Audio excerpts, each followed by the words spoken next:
ওদেরকে ম্যাপ খুলে বলে দাও যে ধরো দার্জিলিং যাবে, ম্যাপ খুলে দাও, ফোন সবার হাতে আছে, ওকে ফিগার আউট করতে দাও কোথায় কোথায় যাওয়া যাবে, দার্জিলিং থেকে কোথায় কোথায় যাবো আমরা, ও প্ল্যানটা করবে, ওকে মানে ওই ফিগার আউটটা করতে দাও এবং ওকে বলে দাও যে টাকার একটা হিসেব, সামান্য টাকার হিসেব, যে আমাদের কাছে আজকে 1000 টাকা আছে, আমরা কোথায় কোথায় কি 1000 টাকা দিয়ে কি কি করতে পারি।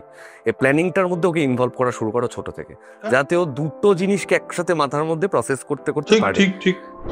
যে লক্ষ্যে পাঠানো হয় সেটা হলো যে পড়াশোনা করতে হবে, তার কারণ এর জীবনে কিছু একটা করে খেতে হবে একে। গঙ্গা নদীর গতিপথের চারদিকে বিভিন্ন রকম সভ্যতা তৈরি হচ্ছে, ইতিহাস ভূগোল মিলে যাচ্ছে। এবার ও পড়ছে ইতিহাসটা আলাদা, ও পড়ছে ভূগোলটা আলাদা, মেলাচ্ছি কোথায় আমরা? আমি ওটা লিখে দিয়েছি তোমাকে, এটা তুমি মুখস্থ করো। এই জিনিসটা কোনোদিন বলাই হয় না যে এই লাইনটা তোমার পরে কি মনে হচ্ছে একটু বলো তো দেখি। আমরা নিজেদেরকে এত বড় ভাবছি কেন? আমরা কেন ওদেরকে বলছি না শোনো না তোমার ভুলটা তুমি নিজে একবার দেখো তো কেন হয়েছে, আমাকে এটার একটা অ্যানালিসিস দাও তো। এটা করলে একটা বাচ্চাকে এম্পাওয়ার করছি আমরা। আমরা নিজেরা তো কিছুই না এবং আমরা ফলস আইডলস এর পেছনে ঘুরে বেড়াচ্ছি। আমার মনে হয় সমস্ত মানুষের উচিত সান্নিধ্য করা। নমস্কার, আমি Shubhanjan and welcome to soul connection আড্ডার 6th এপিসোডে। 6th এপিসোড হয়ে গেল, 5টা শেষ, 6 নম্বর এপিসোড চলছে। এবার ওই প্রত্যেক দিন যেরকমটা হয় যে আমরা শুটের আগেই খানিকটা আড্ডা ফাড্ডা মেরে নিই এবং তারপরের থেকে একটা অর্ধেক জায়গা থেকে আমরা শুরু করি, সেখান থেকে কোথাও একটা যাই। তো আজকেও সেরকম আড্ডা শুরু হয়েছিল, কিন্তু সেই জায়গাটাতে আমরা তিনজনই সমবেতভাবে সেই আড্ডাটা আটকে দিয়েছি। যে আড্ডাটার টপিকটা হচ্ছে আমাদের যে পঠন পাঠনের সিলেবাস বা আমরা যেইভাবে পড়তে পড়তে বড় হই, সেই পড়াশোনার প্রসেসটা বোধ হয় একটু চেঞ্জ হওয়া দরকার বা ওটা ঠিক নয়।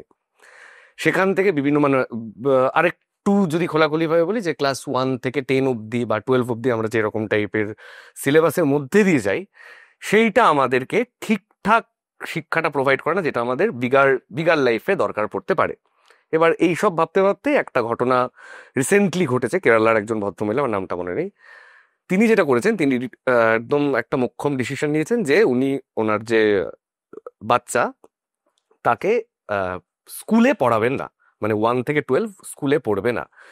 এই 12 বছরে না 12 বছরই হচ্ছে, 12 বছরে যেই পরিমাণ টাকাটা সে স্কুলে ডোনেশন মানে স্যালারি মায়না দিতে হতো, ফিস দিতে হতো, সেইটাকে উনি খরচা করবেন একটা অন্য পদ্ধতিতে। সে পদ্ধতিটা হচ্ছে যা যা আমাদের সিলেবাসে আছে ইতিহাসের, মানে মোটামুটি ইতিহাস যদি বলতে হয় যে পানিপথের যুদ্ধ, তো উনি যেটা করবেন সেই পানিপথের যুদ্ধের একটা প্রিটেক্সট দিয়ে দেবে যে পানিপথের যুদ্ধ কেন হয়েছিল, কি হয়েছিল এবং কি কি ঘটনা ইত্যাদি ইত্যাদি।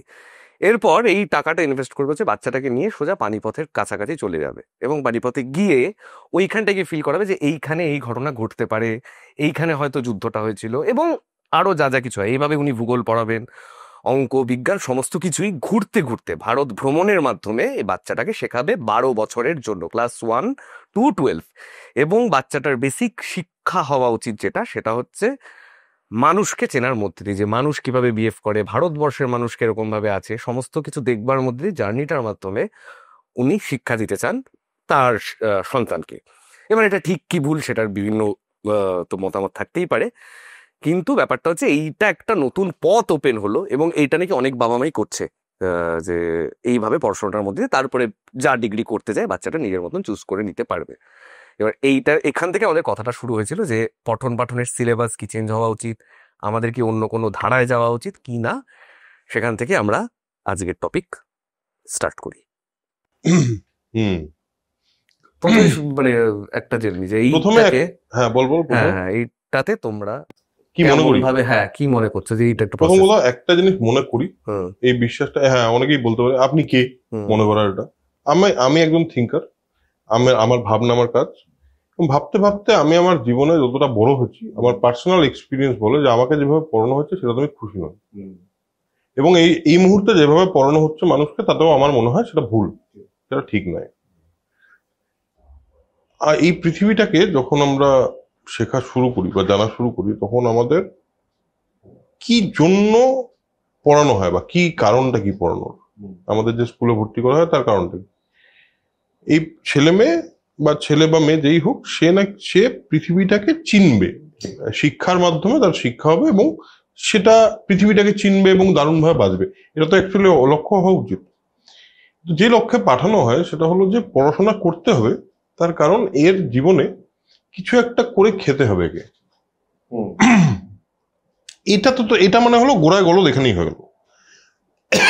এই পৃথিবীতে যত ধর একটা বাচ্চাকে বলা হলো যে তোমার জীবনে তুমি যখন সকালবেলা উঠো তখন তুমি কি দেখো, বলে যে কি বলবে, বাবা অফিসে যায়, মা অফিসে যায়, বা মা বাড়িতে থাকে, বা বাবা বাড়িতে থাকে, what ever the scenario is. ধরে নিলাম বাবা অফিস যায়, তো এবার বাচ্চাটাকে তো এই যে বাবা অফিস যাচ্ছে এটা কিভাবে যাচ্ছে, বাবা একটা মোবাইল বের করছে, মোবাইলে একটা অ্যাপ থেকে ক্যাব বুক করছে বা তার গাড়ি নিয়ে বেরোচ্ছে এবং একটা জায়গায় পৌঁছচ্ছে। ওই যে অফিসটা ওই পার্টিকুলার জায়গায়, বাবা ওই অব্দি পৌঁছালো কি করে? কারণ বাবা ভূগোলটা জানে, সে জানে রাস্তা দিয়ে এইভাবে ডান দিকে যেতে হয়, এদিক দিয়ে বাদিক দিয়ে যেতে হয়, এইখানে পৌঁছাতে হয়। তোমার জীবনেও এইগুলো কাজে লাগবে, তোমার জীবনেও এই ব্যাপারটা তৈরি হবে যে তোমাকে বেসিক কিছু শিক্ষা তৈরি করতে হবে, বেসিক কিছু জিনিস বুঝতে হবে।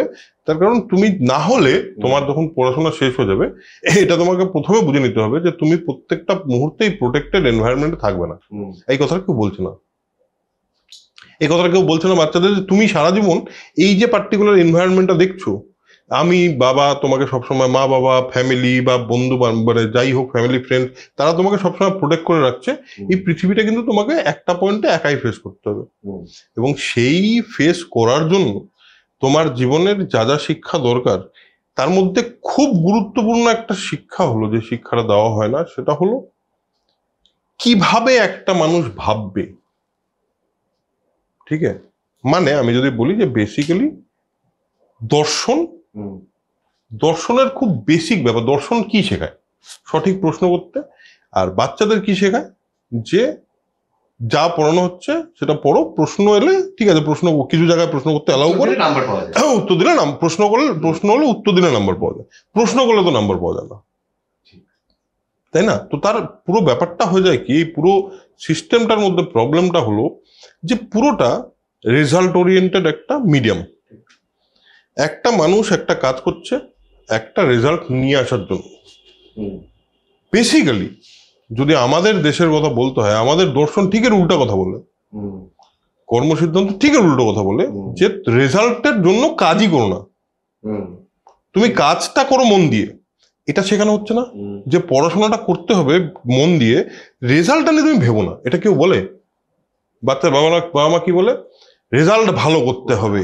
তো প্রথমে যদি একটা মানুষকে আমি রেজাল্ট ওরিয়েন্টেড মানুষ বানিয়ে দিই, তাহলে সেই মানুষটার মধ্যে সঠিক বিকাশ হবে কোত্থেকে?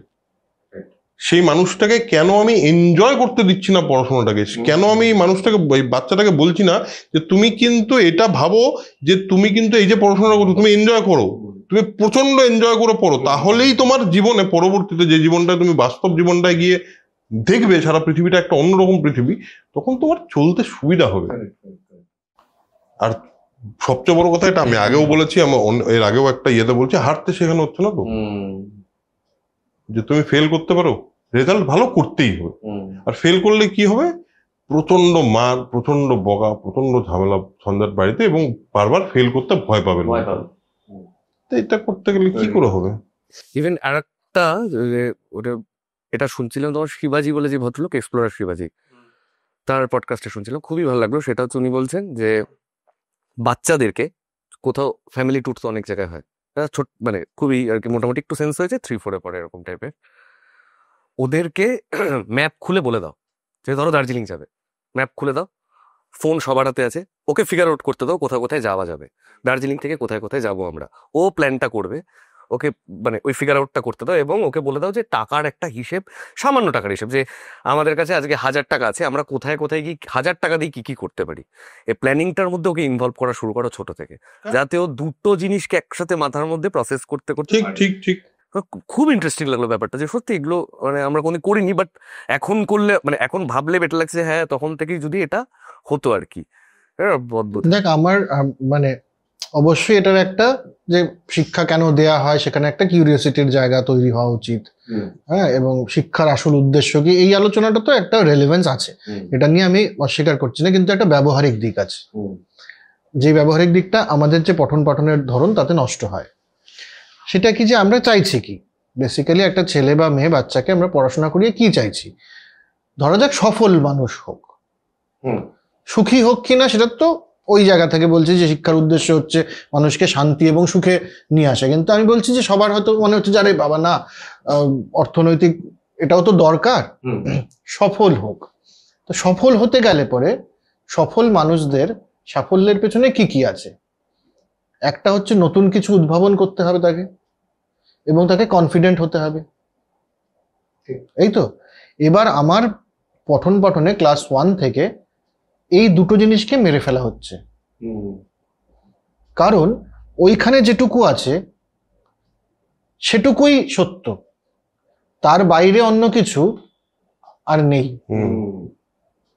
ওটা বইয়ে নেই, সংজ্ঞা লেখা আছে এটার মানে এটা, তার বেশি কিছু নয়, তোমাকে জানতে হবে না। একদমই তাই। দ্বিতীয় হচ্ছে যেটি বলছি প্রশ্ন করাটা কেন জরুরি, কারণ আমরা তো মানে উদ্ভাবন করবে, কিছুটা নতুন কিছু করবে, যদি আজকের দিনটাতে খুব স্যাটিসফাইড থাকে একজন, সে তো প্রশ্ন আর করবে না, হ্যাঁ খুশি, নতুন কিছু ক্রিয়েটও করবে না, সে একটা চাকরিজীবী হতে পারে বড় হয়ে, যেই কারণে শিক্ষা ব্যবস্থাটা এরকম। এবার কনফিডেন্স, ওকে তো প্রথমেই তুমি কি কি জানো না এটাকে প্রতিদিন, এখন তো প্রতি সপ্তাহে ওকে এটা মনে করিয়ে দেওয়া হচ্ছে তুমি কি কি জানো না, তুমি কি পারো না, তুমি কি কি পারো না। তো তার মধ্যে কোথা থেকে আসবে এই আত্মবিশ্বাসটা, যাকে প্রতি সপ্তাহে মনে করানো হচ্ছে তুমি কি কি জানো না। 20-র মধ্যে তুমি না 15, 25-এর মধ্যে তুমি হচ্ছে 18, 25-এর মধ্যে 24, তার মধ্যে কনফিডেন্সটা তো তৈরি হবে না কোনোদিনও, যে সে আত্মবিশ্বাস নিয়ে নতুন কিছু করবে। সেই মানুষটা সফল হবে কি করে?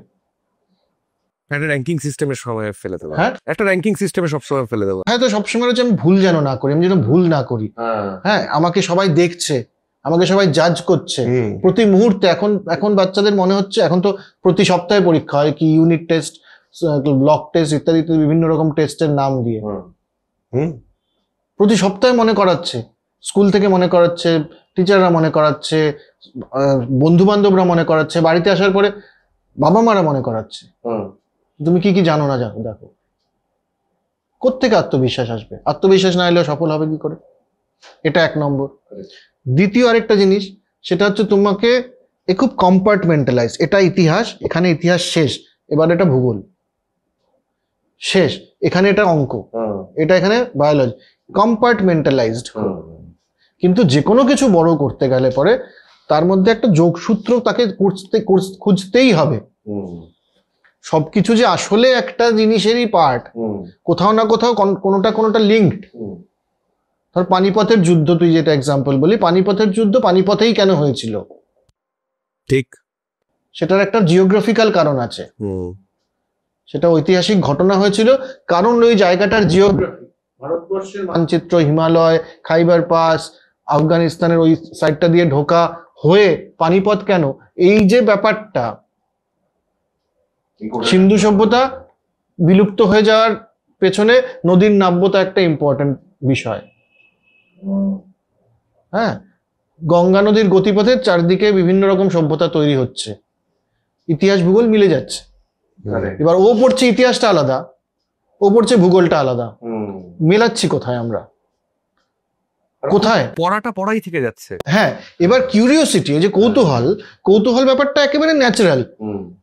মানুষের মধ্যে যদি কিছু অন্য প্রাণীর থেকে আলাদা হয় সেটা হচ্ছে কৌতূহল, একদম শিশু বয়স থেকে, এটা কি ওটা কি সেটা কি, বাচ্চাদের মধ্যে তো বেশি আরো।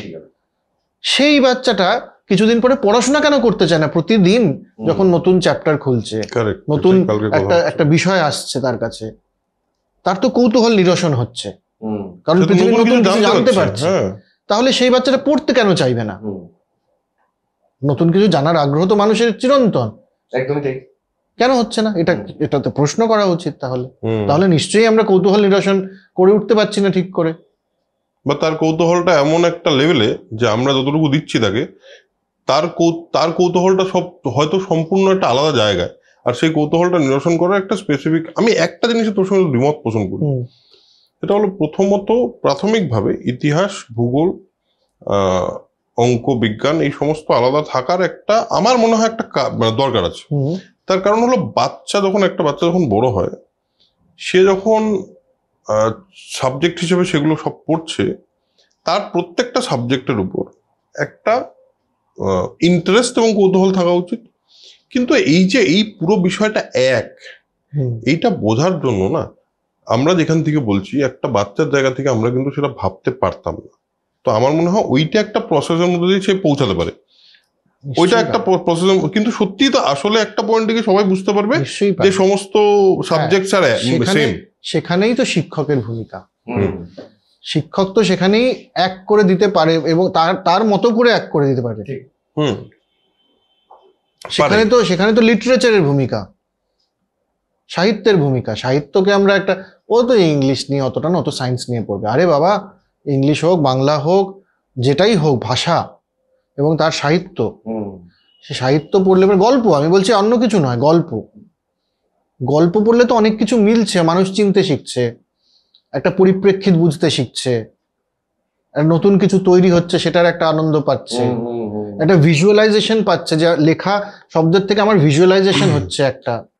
এটা হ্যাঁ প্র্যাকটিসের মধ্যে ঢোকানো, যে এইটা করলে কি হয়। ঠিক, একটা পোয়েট্রির মধ্যে তো যখন পদ্য পড়ছে, একটা যে কোনো ইংলিশ হোক, বাংলা হোক, যাই হোক, কতটুকু লেখার হচ্ছে, অতটুকু লেখার মধ্যে যে একটা অনেক কিছু বলা যায়।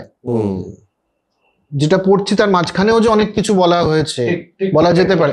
এগুলো যদি ডেভেলপ না করি আমরা, মানে তাহলে তো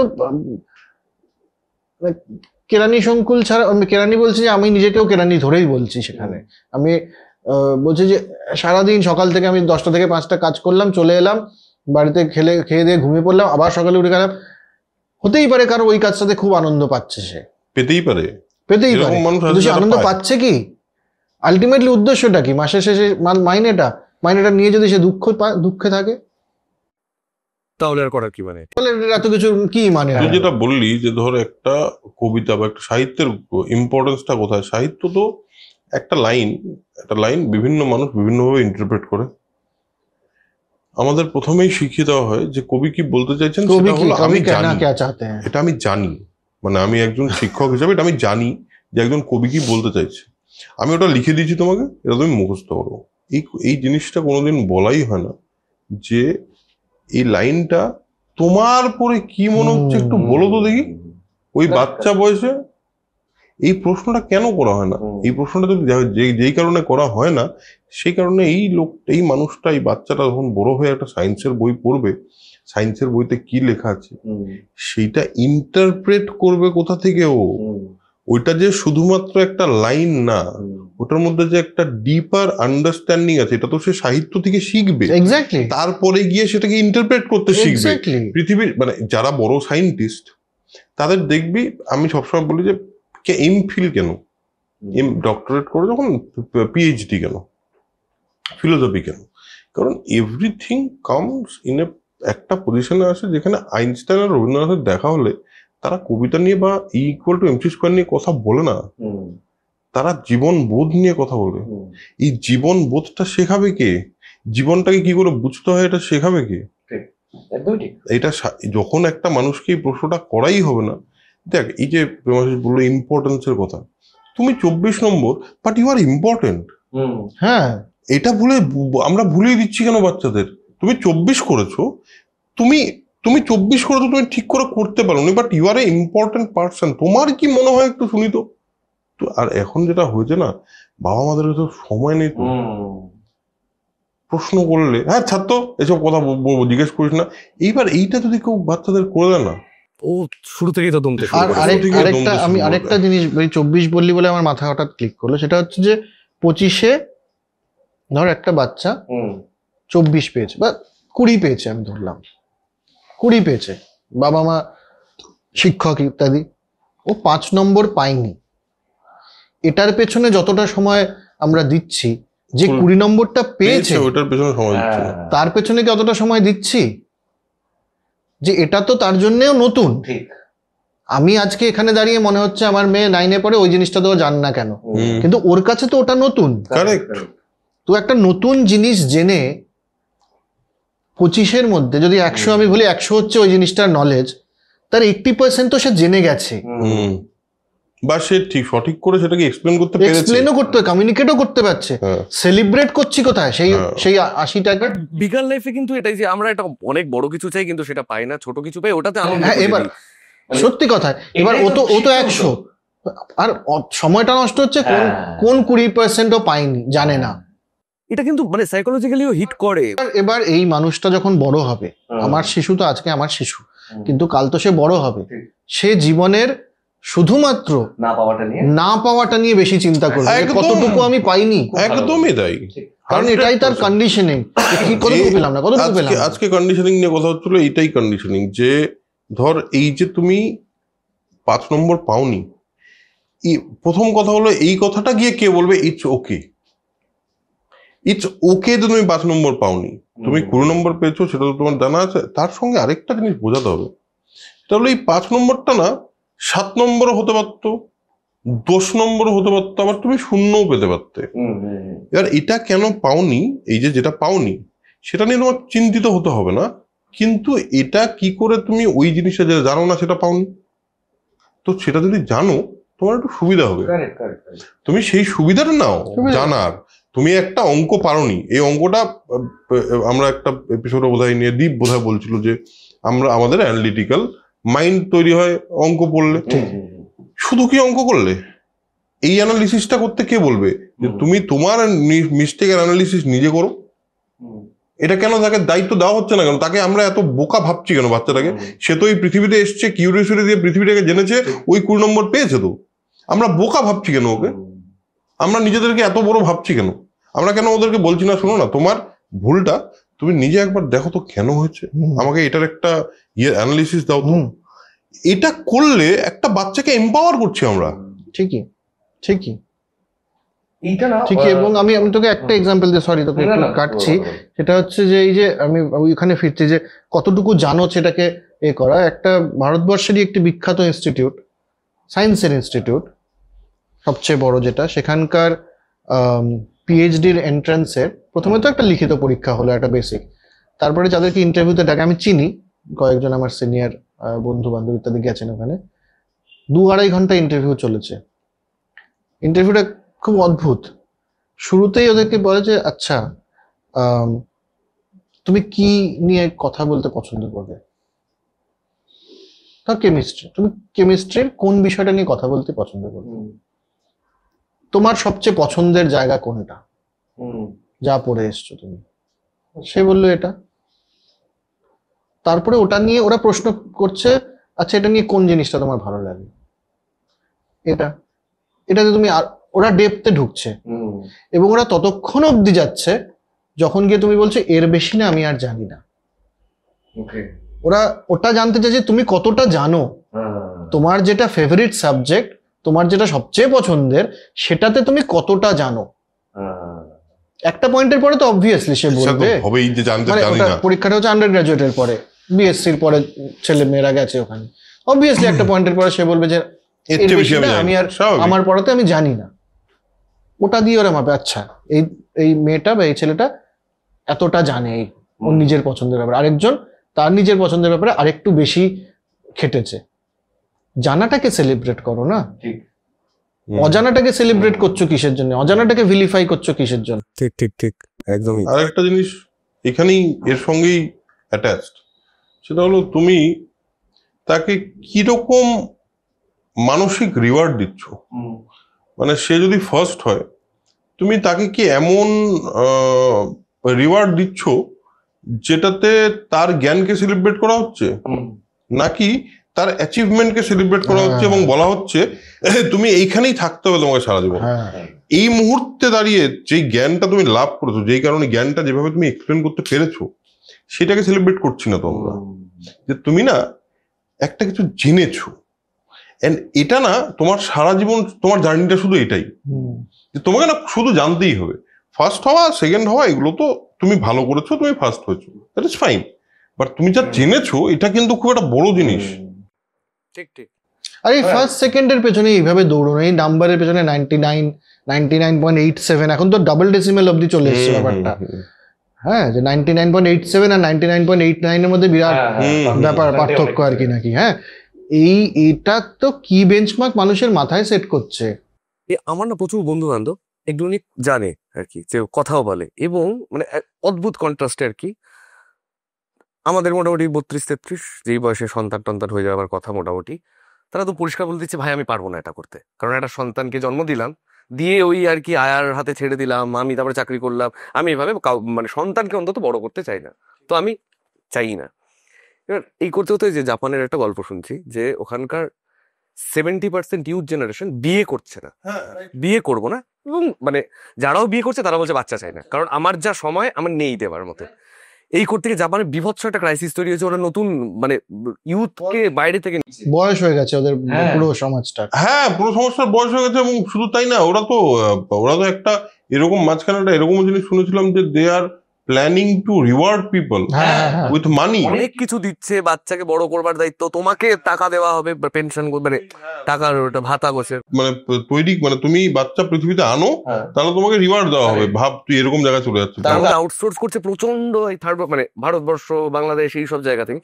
এটা পুরো শুধু জাপান নয় রে, আমার একটা প্রজেক্টের জন্য আমি করেছিলাম কাজ, সেখানে আমি ইউরোপের প্রায় 14-15টা দেশের এবং আরো কিছু ডেভেলপড কান্ট্রিজের বিশেষ একটা বিষয় করেছিলাম। সেটা পয়েন্ট নয়, পয়েন্টটা হচ্ছে যে তাদের অ্যাভারেজ এজ, সেই সমাজগুলো, সেই দেশগুলোর গড় বয়স 45-এর উপরে উঠে যাচ্ছে। কারণ হচ্ছে এটাই যে পরিমাণে মানুষ বয়স হচ্ছে, রিপ্লেসমেন্ট নেই নিচে থেকে, কেউ আর সন্তান নিতে চাইছে না, কারণ ওই রেসপন্সিবিলিটি। ফলে কোথায় যাব এবার? ইন্ডিয়া চলো, কারণ ইন্ডিয়াতে একেবারে এরকম করা মানুষজন পেয়ে যাব যারা আমার জন্য শ্রমিকের কাজ করবে। এটা কিন্তু একটা মানে অদ্ভুতই ব্যাপার যে আমাদের জেনারেশন একটা কিছু ফেস করেছে, সেখান থেকে ভয় পেয়েছে, সেখান থেকে বলেছে না আমাকে এই টাইম জোনটার মধ্যে ঢুকতে হবে, সময়ও বলে দিয়েছে যে না তোমাকে কাজ করতে হবে, নাহলে তুমি পারবে না সার্ভাইভ করতে, এবার সময় দিচ্ছে, বাচ্চা হচ্ছে না, আমার কি ওটা ইনভার্স হয়ে যাচ্ছে। হ্যাঁ, এবার এটার মধ্যে সমাজও ইনভলভ, মানে সমাজের সিস্টেমও ইনভলভ। সেটা কি? সেটা হচ্ছে যে বিতর্কিত কথা, কিন্তু এটা আমরা বোধহয় ভুলে যাই যে আমরা হচ্ছে মেমাল, আমরা পেপাল নই, ম্যামাল, প্রাণী আলটিমেটলি। বাবা জন্ম দিচ্ছে, গর্ভধারণ করছে এবং জন্ম দিচ্ছে, এরকম যদি কিছু হয়, হ্যাঁ, আর ম্যামালস, মাই গর্ভধারণ করে এবং জন্ম দেয়, এবং একটা শিশুর সাথে তার মায়ের একটা বায়োলজিক্যাল এবং সাইকোলজিক্যাল একটা বন্ধন থাকে, যেটা রিপ্লেস করা সম্ভব নয়। এবং সেটা যদি না থাকে একটা বিশেষ সময় অবধি, বিশেষত 3 বছর বয়স অবধি, তাহলে পরে সেই শিশুটি সুস্থ মানসিকতায় বড় হয়ে উঠতে পারে না। কারণ ওটা হলো ন্যাচারালি আমাদের মধ্যে ন্যাচারাল কজে ওটা ঘটনাটা ঘটে আর কি। মায়ের সঙ্গে ওর যে বায়োলজিক্যাল, এতদিন তো সে মায়ের সঙ্গে আলাদা ছিল না, হঠাৎ করে আলাদা হয়ে সে যদি একদম আলাদা হয়ে যায়, তো তাকে তো সময় দিতে হবে ওই আলাদা হওয়ার জন্য। এবার আমাদের জয়েন্ট ফ্যামিলি স্ট্রাকচার ছিল, সেখানে কি অনেকগুলো মা, শুধু আমার মাই আমার মা নয়, কারণ আমার মা তো কিচেনে বিজি, কিন্তু আমি যখন কাঁদছি, আমি যখন মা জাতীয় কিছুর প্রয়োজন পড়ছে, তখন আরেকজন চলে আসছে মা হয়। এখন সেখানে আয়ার আসছে, এটা দিয়ে তো আরো কত যে গল্প শুনছি। আয়া আসছে, সেটা ছেড়ে দে, আমি মনে আয়া খুব ভালো, এরকমই আয়া হলো মনে করলাম। 3 বছর 4 বছর আয়াটি চলে গেল, তখন কি হলো? তখন ওর মানসিকতাটা কি হয়েছে? ও যাকে এতদিন ধরে একদম ভেতরে অ্যাটাচমেন্ট তৈরি করেছে মা হিসেবে, সে চলে গেছে। তো বাচ্চা তো এখন স্কুলে যাচ্ছে, এখন আর আয়ার দরকার নেই, বা আয়া চেঞ্জ হয়ে গেছে। কারণ এটাই তো আইডিয়া যে আয়ারা একেবারে ছোট বাচ্চাদেরকে মানুষ করতে পারে, একটু বড় হলে একটু অন্য ধরনের আয়া প্রয়োজন। ঠিকই এগুলো খুব চাপের, এগুলো আমরা বুঝতে পারছি না। প্রবলেমটা তো সেখানে নয়, প্রবলেমটা তো এটা নয় যে 3 বছর একজন মা কাজ না করে বাড়িতে বসে থাকলে পরে তার ক্যারিয়ার নষ্ট হচ্ছে। প্রবলেম এখানে নয়, প্রবলেম হচ্ছে সে যে 3 বছরটা দিচ্ছে বা দেয় যারা, তাদেরকে আমরা সেই সম্মানটা দিচ্ছি না। ঠিক, একদম রাইট। মানে আয়া অব্দি যাওয়ার আগেও ধরো এই যে বলে না যে মানে আগেকার ওই আর কি প্রাচীন কথাবার্তা যেগুলো যে খুব সোনার দিন ফোনার দিন, যদি আমার অতটা বিশ্বাস নেই তাও আর কি, যে ওই বাড়ির একটা সোশ্যাল স্ট্রাকচার ছিল, পুরুষরা একটু কাজ টাজ করতে হবে, তারা টাকা পয়সা কামিয়ে দেবে, বাড়ির মহিলারা বাচ্চাদেরকে বড় টড়ো করে তারা একটা ভাবে বড় হবে, দেন সোয়ান সোয়ান সোয়ান। সেটা তো ভেঙে যাওয়া তো খুবই দরকার ছিল এবং ভালোও ছিল নাকি? এটাকে এটা তুই একটা সোসাইটাল দিক দেখছিস, সোসাইটির এবং পলিটিক্যাল, সোশ্যাল এবং সোশিও পলিটিক্যাল দিক দেখছিস। মহিলাদের সমানাধিকারের জায়গা থেকে বলছিস যে মহিলাদেরও তো কাজ করবার অধিকার আছে, নিশ্চয়ই আছে। মহিলারা যেখানে এগোচ্ছে সেখানে তারা পুরুষদের থেকে টপকে যাচ্ছে, যাওয়াই উচিত, কারণ তাদের ইমোশনাল কোশেন্ট বেশি, তারা অনেক কিছু করতে পারে, সেটা ছেড়ে দেয়। কিন্তু এটাও তো সত্যি যে সে যখন এক গর্ভধারণ করে একটা শিশুকে জন্ম দিচ্ছে, তখন সেই শিশুটির প্রথম 3 বছর সেই শিশুটির তো মাকে প্রয়োজন। আরেকটা ব্যাপার আছে, এবং একটু আমি বলে নিই, সেটা হচ্ছে যে এবার আমরা সমাজ হিসেবে ওই 3 বছর, এখন তো হয়েছে যেমন মেটারনিটি লিভ লাস্ট 6 মাস, হ্যাঁ, এবং না এখন পরের 6 মাস, পরের 6 মাস, আগের 2 মাস না 3 মাস এরকম একটা, কিন্তু 6 মাসে শেষ হয়ে যাচ্ছে না ব্যাপারটা, এটা কোনো সাইন্টিফিক 6 মাস নয়। এটা যদি 3 বছর বাড়িয়ে দিই, যে 3 বছর অবধি যদি একটি মা কাজ না করে, তার ক্যারিয়ার হ্যাম্পার হবে না, সমাজ এবং তার ও যেখানে শেষ করেছিল ওখান থেকে স্টার্ট করতে পারবে। এই সম্মানটা আমরা দিতে পারছি কিনা একজন মাকে, মা হিসেবে, সেইখানে আমাদের ফেইলিয়ার। ঠিক, একদমই ঠিক। সোসাইটি হিসাবে সোসাইটি তো নিয়ম আছে, যেরকম ধর একটা জিনিস তো একদম সত্যি, যে যেমন নারীদের সমানাধিকার এখন যেখানে যাচ্ছে, সমানাধিকারের কথা বলবো না, এখনই সমান অধিকার হয়ে গেছে নারীদের, কারণ আমার মনে হয় এখনো মেয়ে হিসেবে জন্মানো বা মেয়ে হিসেবে বড় হওয়াটা কি আমরা ঠিক জানি না। না, জাস্ট আমরা কোনো জানি না যে পৃথিবীকে, আমি সেদিনই প্রেমাজের সঙ্গে কথা বলছিলাম, আমরা এটা জানি না যে একটা মেয়ে হয়ে বড় হতে গিয়ে এই পৃথিবীতে তোর মনে হচ্ছে প্রত্যেকটা মানুষ তোকে একটা অন্য চোখে দেখছে, একটা অবজেক্ট হিসাবে দেখছে। এই ভাবনাটা, এটা যদি একটা ইন্টারনাল ভাবনা হয় কন্টিনিউয়াস, এটা কত বড় একটা প্রেশার ভাবতে হচ্ছে যেটা মানুষের উপর, আমি তো ভাবতেই পারি না। তো মেয়েরা কিভাবে বড় হয়, আজকের সমাজে মেয়েরা কোথায় আছে, এই নিয়ে কথা আলোচনা এটা নয়, কিন্তু পয়েন্টটা হলো এটা সত্যি কথাই যে পুরুষরা না গর্ভধারণ করতে পারে।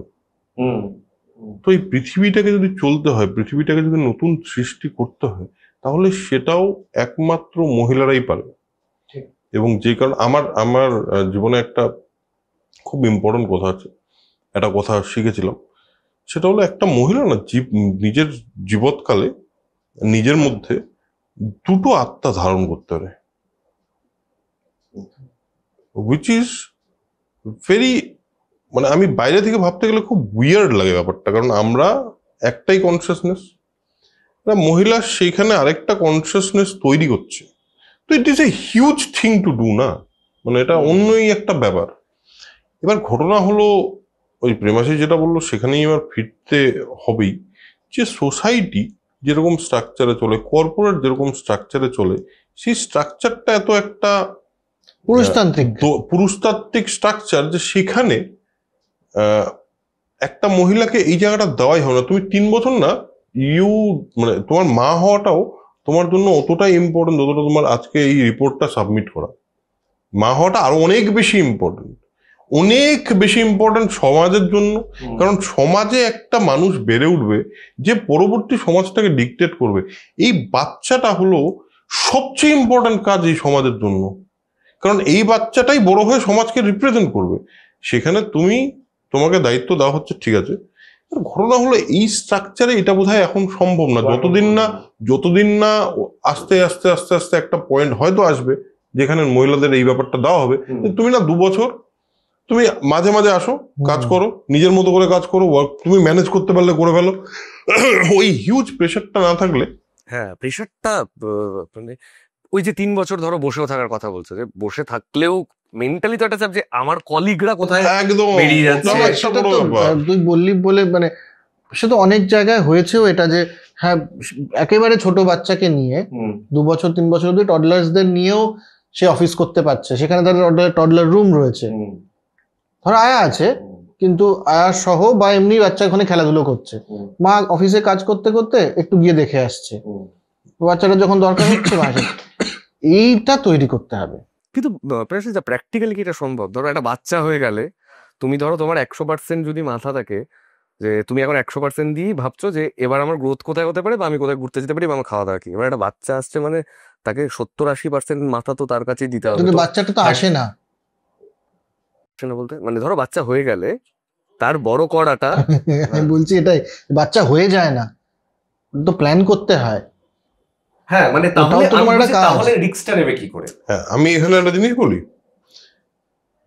পোস্টপার্টাম ডিপ্রেশন সম্পর্কে আজকাল খুব লোকে কথা বলছে, তো এটাও সত্যি যে একজন মহিলা আজকে যেভাবে, ধরো একজন কেরিয়ার ওরিয়েন্টেড মহিলা, মানে আমি অন্য সাইডটা বলছি, সে যখন নিজের আইডেন্টিটি তৈরি করার জন্য এই সমাজে দাঁড়িয়ে যে আমাকে না অনেক, আমাদের সবাইকে অনেক করা হচ্ছে, আমার না নিজের আইডেন্টিটি দরকার, এটা তো তার একটা দাবি। সে যখন সেই আইডেন্টিটিটা তৈরি করতে যাচ্ছে, সেই সময় তার যদি মনে হয় যে আমি বাচ্চা মানুষ করতে গিয়ে আমার আইডেন্টিটিটা হারিয়ে ফেলছি, সেটা তো হয়, সেটাই তো হচ্ছে, সেটাই তো হচ্ছে যে আমি না, আমাকে আর কেউ আইডেন্টিফাই করছে না, আমাকে শুধু একটা মা হয়ে আইডেন্টিফাই করছে, সেটা যথেষ্ট সম্মান নেই। আমি যে একটা খুব ইম্পর্টেন্ট কাজ করছি আমার বাচ্চাকে বড় করে, সেই সম্মানটা কেউ আমাকে দিচ্ছে না। আর আমাকে বলছে যে আমি কন্টিনিউয়াসলি দেখছি সবাই এগিয়ে যাচ্ছে, তুই যেটা বললি, তো আমার একটা আইডেন্টিটি ক্রাইসিস হচ্ছে। এটা খুব একটা ডিফিকাল্ট জায়গা এই মুহূর্তে সারা পৃথিবীর জন্য। আমি তোকে বলছি, এখানে আমরা মনে হয় আমরা বিরাট কেউ তো বলার মতো না, সোশিও পলিটিক্যাল জায়গা থেকে তো আমরা বিরাট কোনো এক্সপার্ট নই, আমাদের নিজেদের জাস্ট ভাবনাগুলো আমরা শেয়ার করতে পারি। আমার মনে হয় পৃথিবী নিজের মতো করে একটা ডিভাইস বের করে নেবে, কারণ আমার মনে হয় পৃথিবীতে তো মানুষের মানে আস্তে আস্তে এইটা যদি চলতে থাকে তো জনসংখ্যা কমতে থাকবে, তাই তো, আর মানুষ বেশি মারা যাবে, কম জন্মাবে, তো রেশিওটা ঘাটতে থাকবে, একটা পয়েন্টে গিয়ে সে তাহলে মানুষ নিশ্চিহ্ন হয়ে যাওয়ার কথা। যদি সেটাই হওয়ার হয়, যদি সেটাই নিয়ম, মানে প্রকৃতি যদি সেটাই ডিসাইড করে থাকে, তাহলে সেটাই হবে, হ্যাঁ তাহলে সেটাই ঘটবে। আর যদি অন্য কোনো ডিভাইস বের করে নেয় প্রকৃতি, তাহলে সেখানে কিন্তু আবার মানুষ, মানে এইটা কি প্রকৃতি মানে ন্যাচারাল সিলেকশন দিয়ে ভাবছো নাকি পুরোটাই ক্যাপিটালিজম আর কি? ক্যাপিটালিজম তো বটেই, হ্যাঁ মানে নেচার তো এখানে নেই খুব একটা। নেচার নেই, আমি সেটা বলছি না, আমি এটা ব্যাপারটা বোঝ। ক্যাপিটালিজম নেচারের বাইরে তো ডিসাইড করছি না, আমি বলছি না তো যে পৃথিবীর বাইরে ক্যাপিটালিজম তো এখানেই। হ্যাঁ মানে এটা একদমই ওই আর কি, যে আমাদেরকে শেখানো হয়েছে, নেচার কিছু বলেনি তো আমাদের বাচ্চা করো না বা কিছু। সেটা ব্যাপার নয়, আমি বলছি যে পৃথিবীটাকে যদি আমি নেচার বলি, এই যে যা কিছু আমি নেচার বলতে আমি গাছপালা এইটা বলছি না, আমি বলছি পৃথিবীটা তো একটা ভাবে ওয়ার্ক করছে, এই পৃথিবীটাতে তো ক্যাপিটালিজমটা ওয়ার্ক করেছে বলেই এটা ক্যাপিটালিজম এত ঘটেছে অবস্থায়, যে যা যা নিয়মে যা যা ঘটছে, সেই নিয়মে যদি একটা পয়েন্ট আসার এরকম হয় যে যেখানে মানুষ আস্তে আস্তে জন্মানো কমে গিয়ে শেষ হয়ে যেতে পারে, এটা নিয়ম হয়ে থাকে, আমরা তো জানি না, আমরা তো একটা এরকম ছোট্ট একটা উইন্ডো কেউ চাপ করে খুলবে এবং বন্ধ করে দেবে, আমাদের জীবন শেষ, মানে বড় সময়ের নিরিখে, আমরা তো জানি না। তারপরে একটা বড় ব্যাপার হচ্ছে খরচা, কিসের? বাচ্চা হয়ে গেলে ওরে বাবা একটা যা লিস্ট, এটা তো একদম ইকোনমিক্সের জায়গা, আবার সোশিও পলিটিক্যাল জায়গায় পুরোটাই। হ্যাঁ এইটা মানে তো কন্ট্রোলের বাইরে। আর মানে ভেবেই সবাই, মানে আমার অনেক বন্ধু বান্ধব কাপেল যারা, দরকার নেই ভাই এই খরচা তুলতে পারবো না, ইভেন মানে হাজারো প্রবলেমের মধ্যে হচ্ছে ওকে মানুষ করবার জন্য যেইটুকু টাকাটা আমার দরকার সেই টাকাটা আমি এফোর্ড করতে পারবো না পেছনটায়, দরকার নেই। আর সবই খুব না মানে খুব লজিক্যালি প্লেসড হচ্ছে, মানে যে হ্যাঁ ঠিকই তো, হ্যাঁ ঠিকই তো, হ্যাঁ ঠিকই তো। না এবার এই যে যেটা বললি জাপানের ক্ষেত্রে বা বেশ কিছু দেশের ক্ষেত্রে, যখন তারা আর ওই জবটা আউটসোর্স করতে পারবে না, সব দেশেই ওই অবস্থা,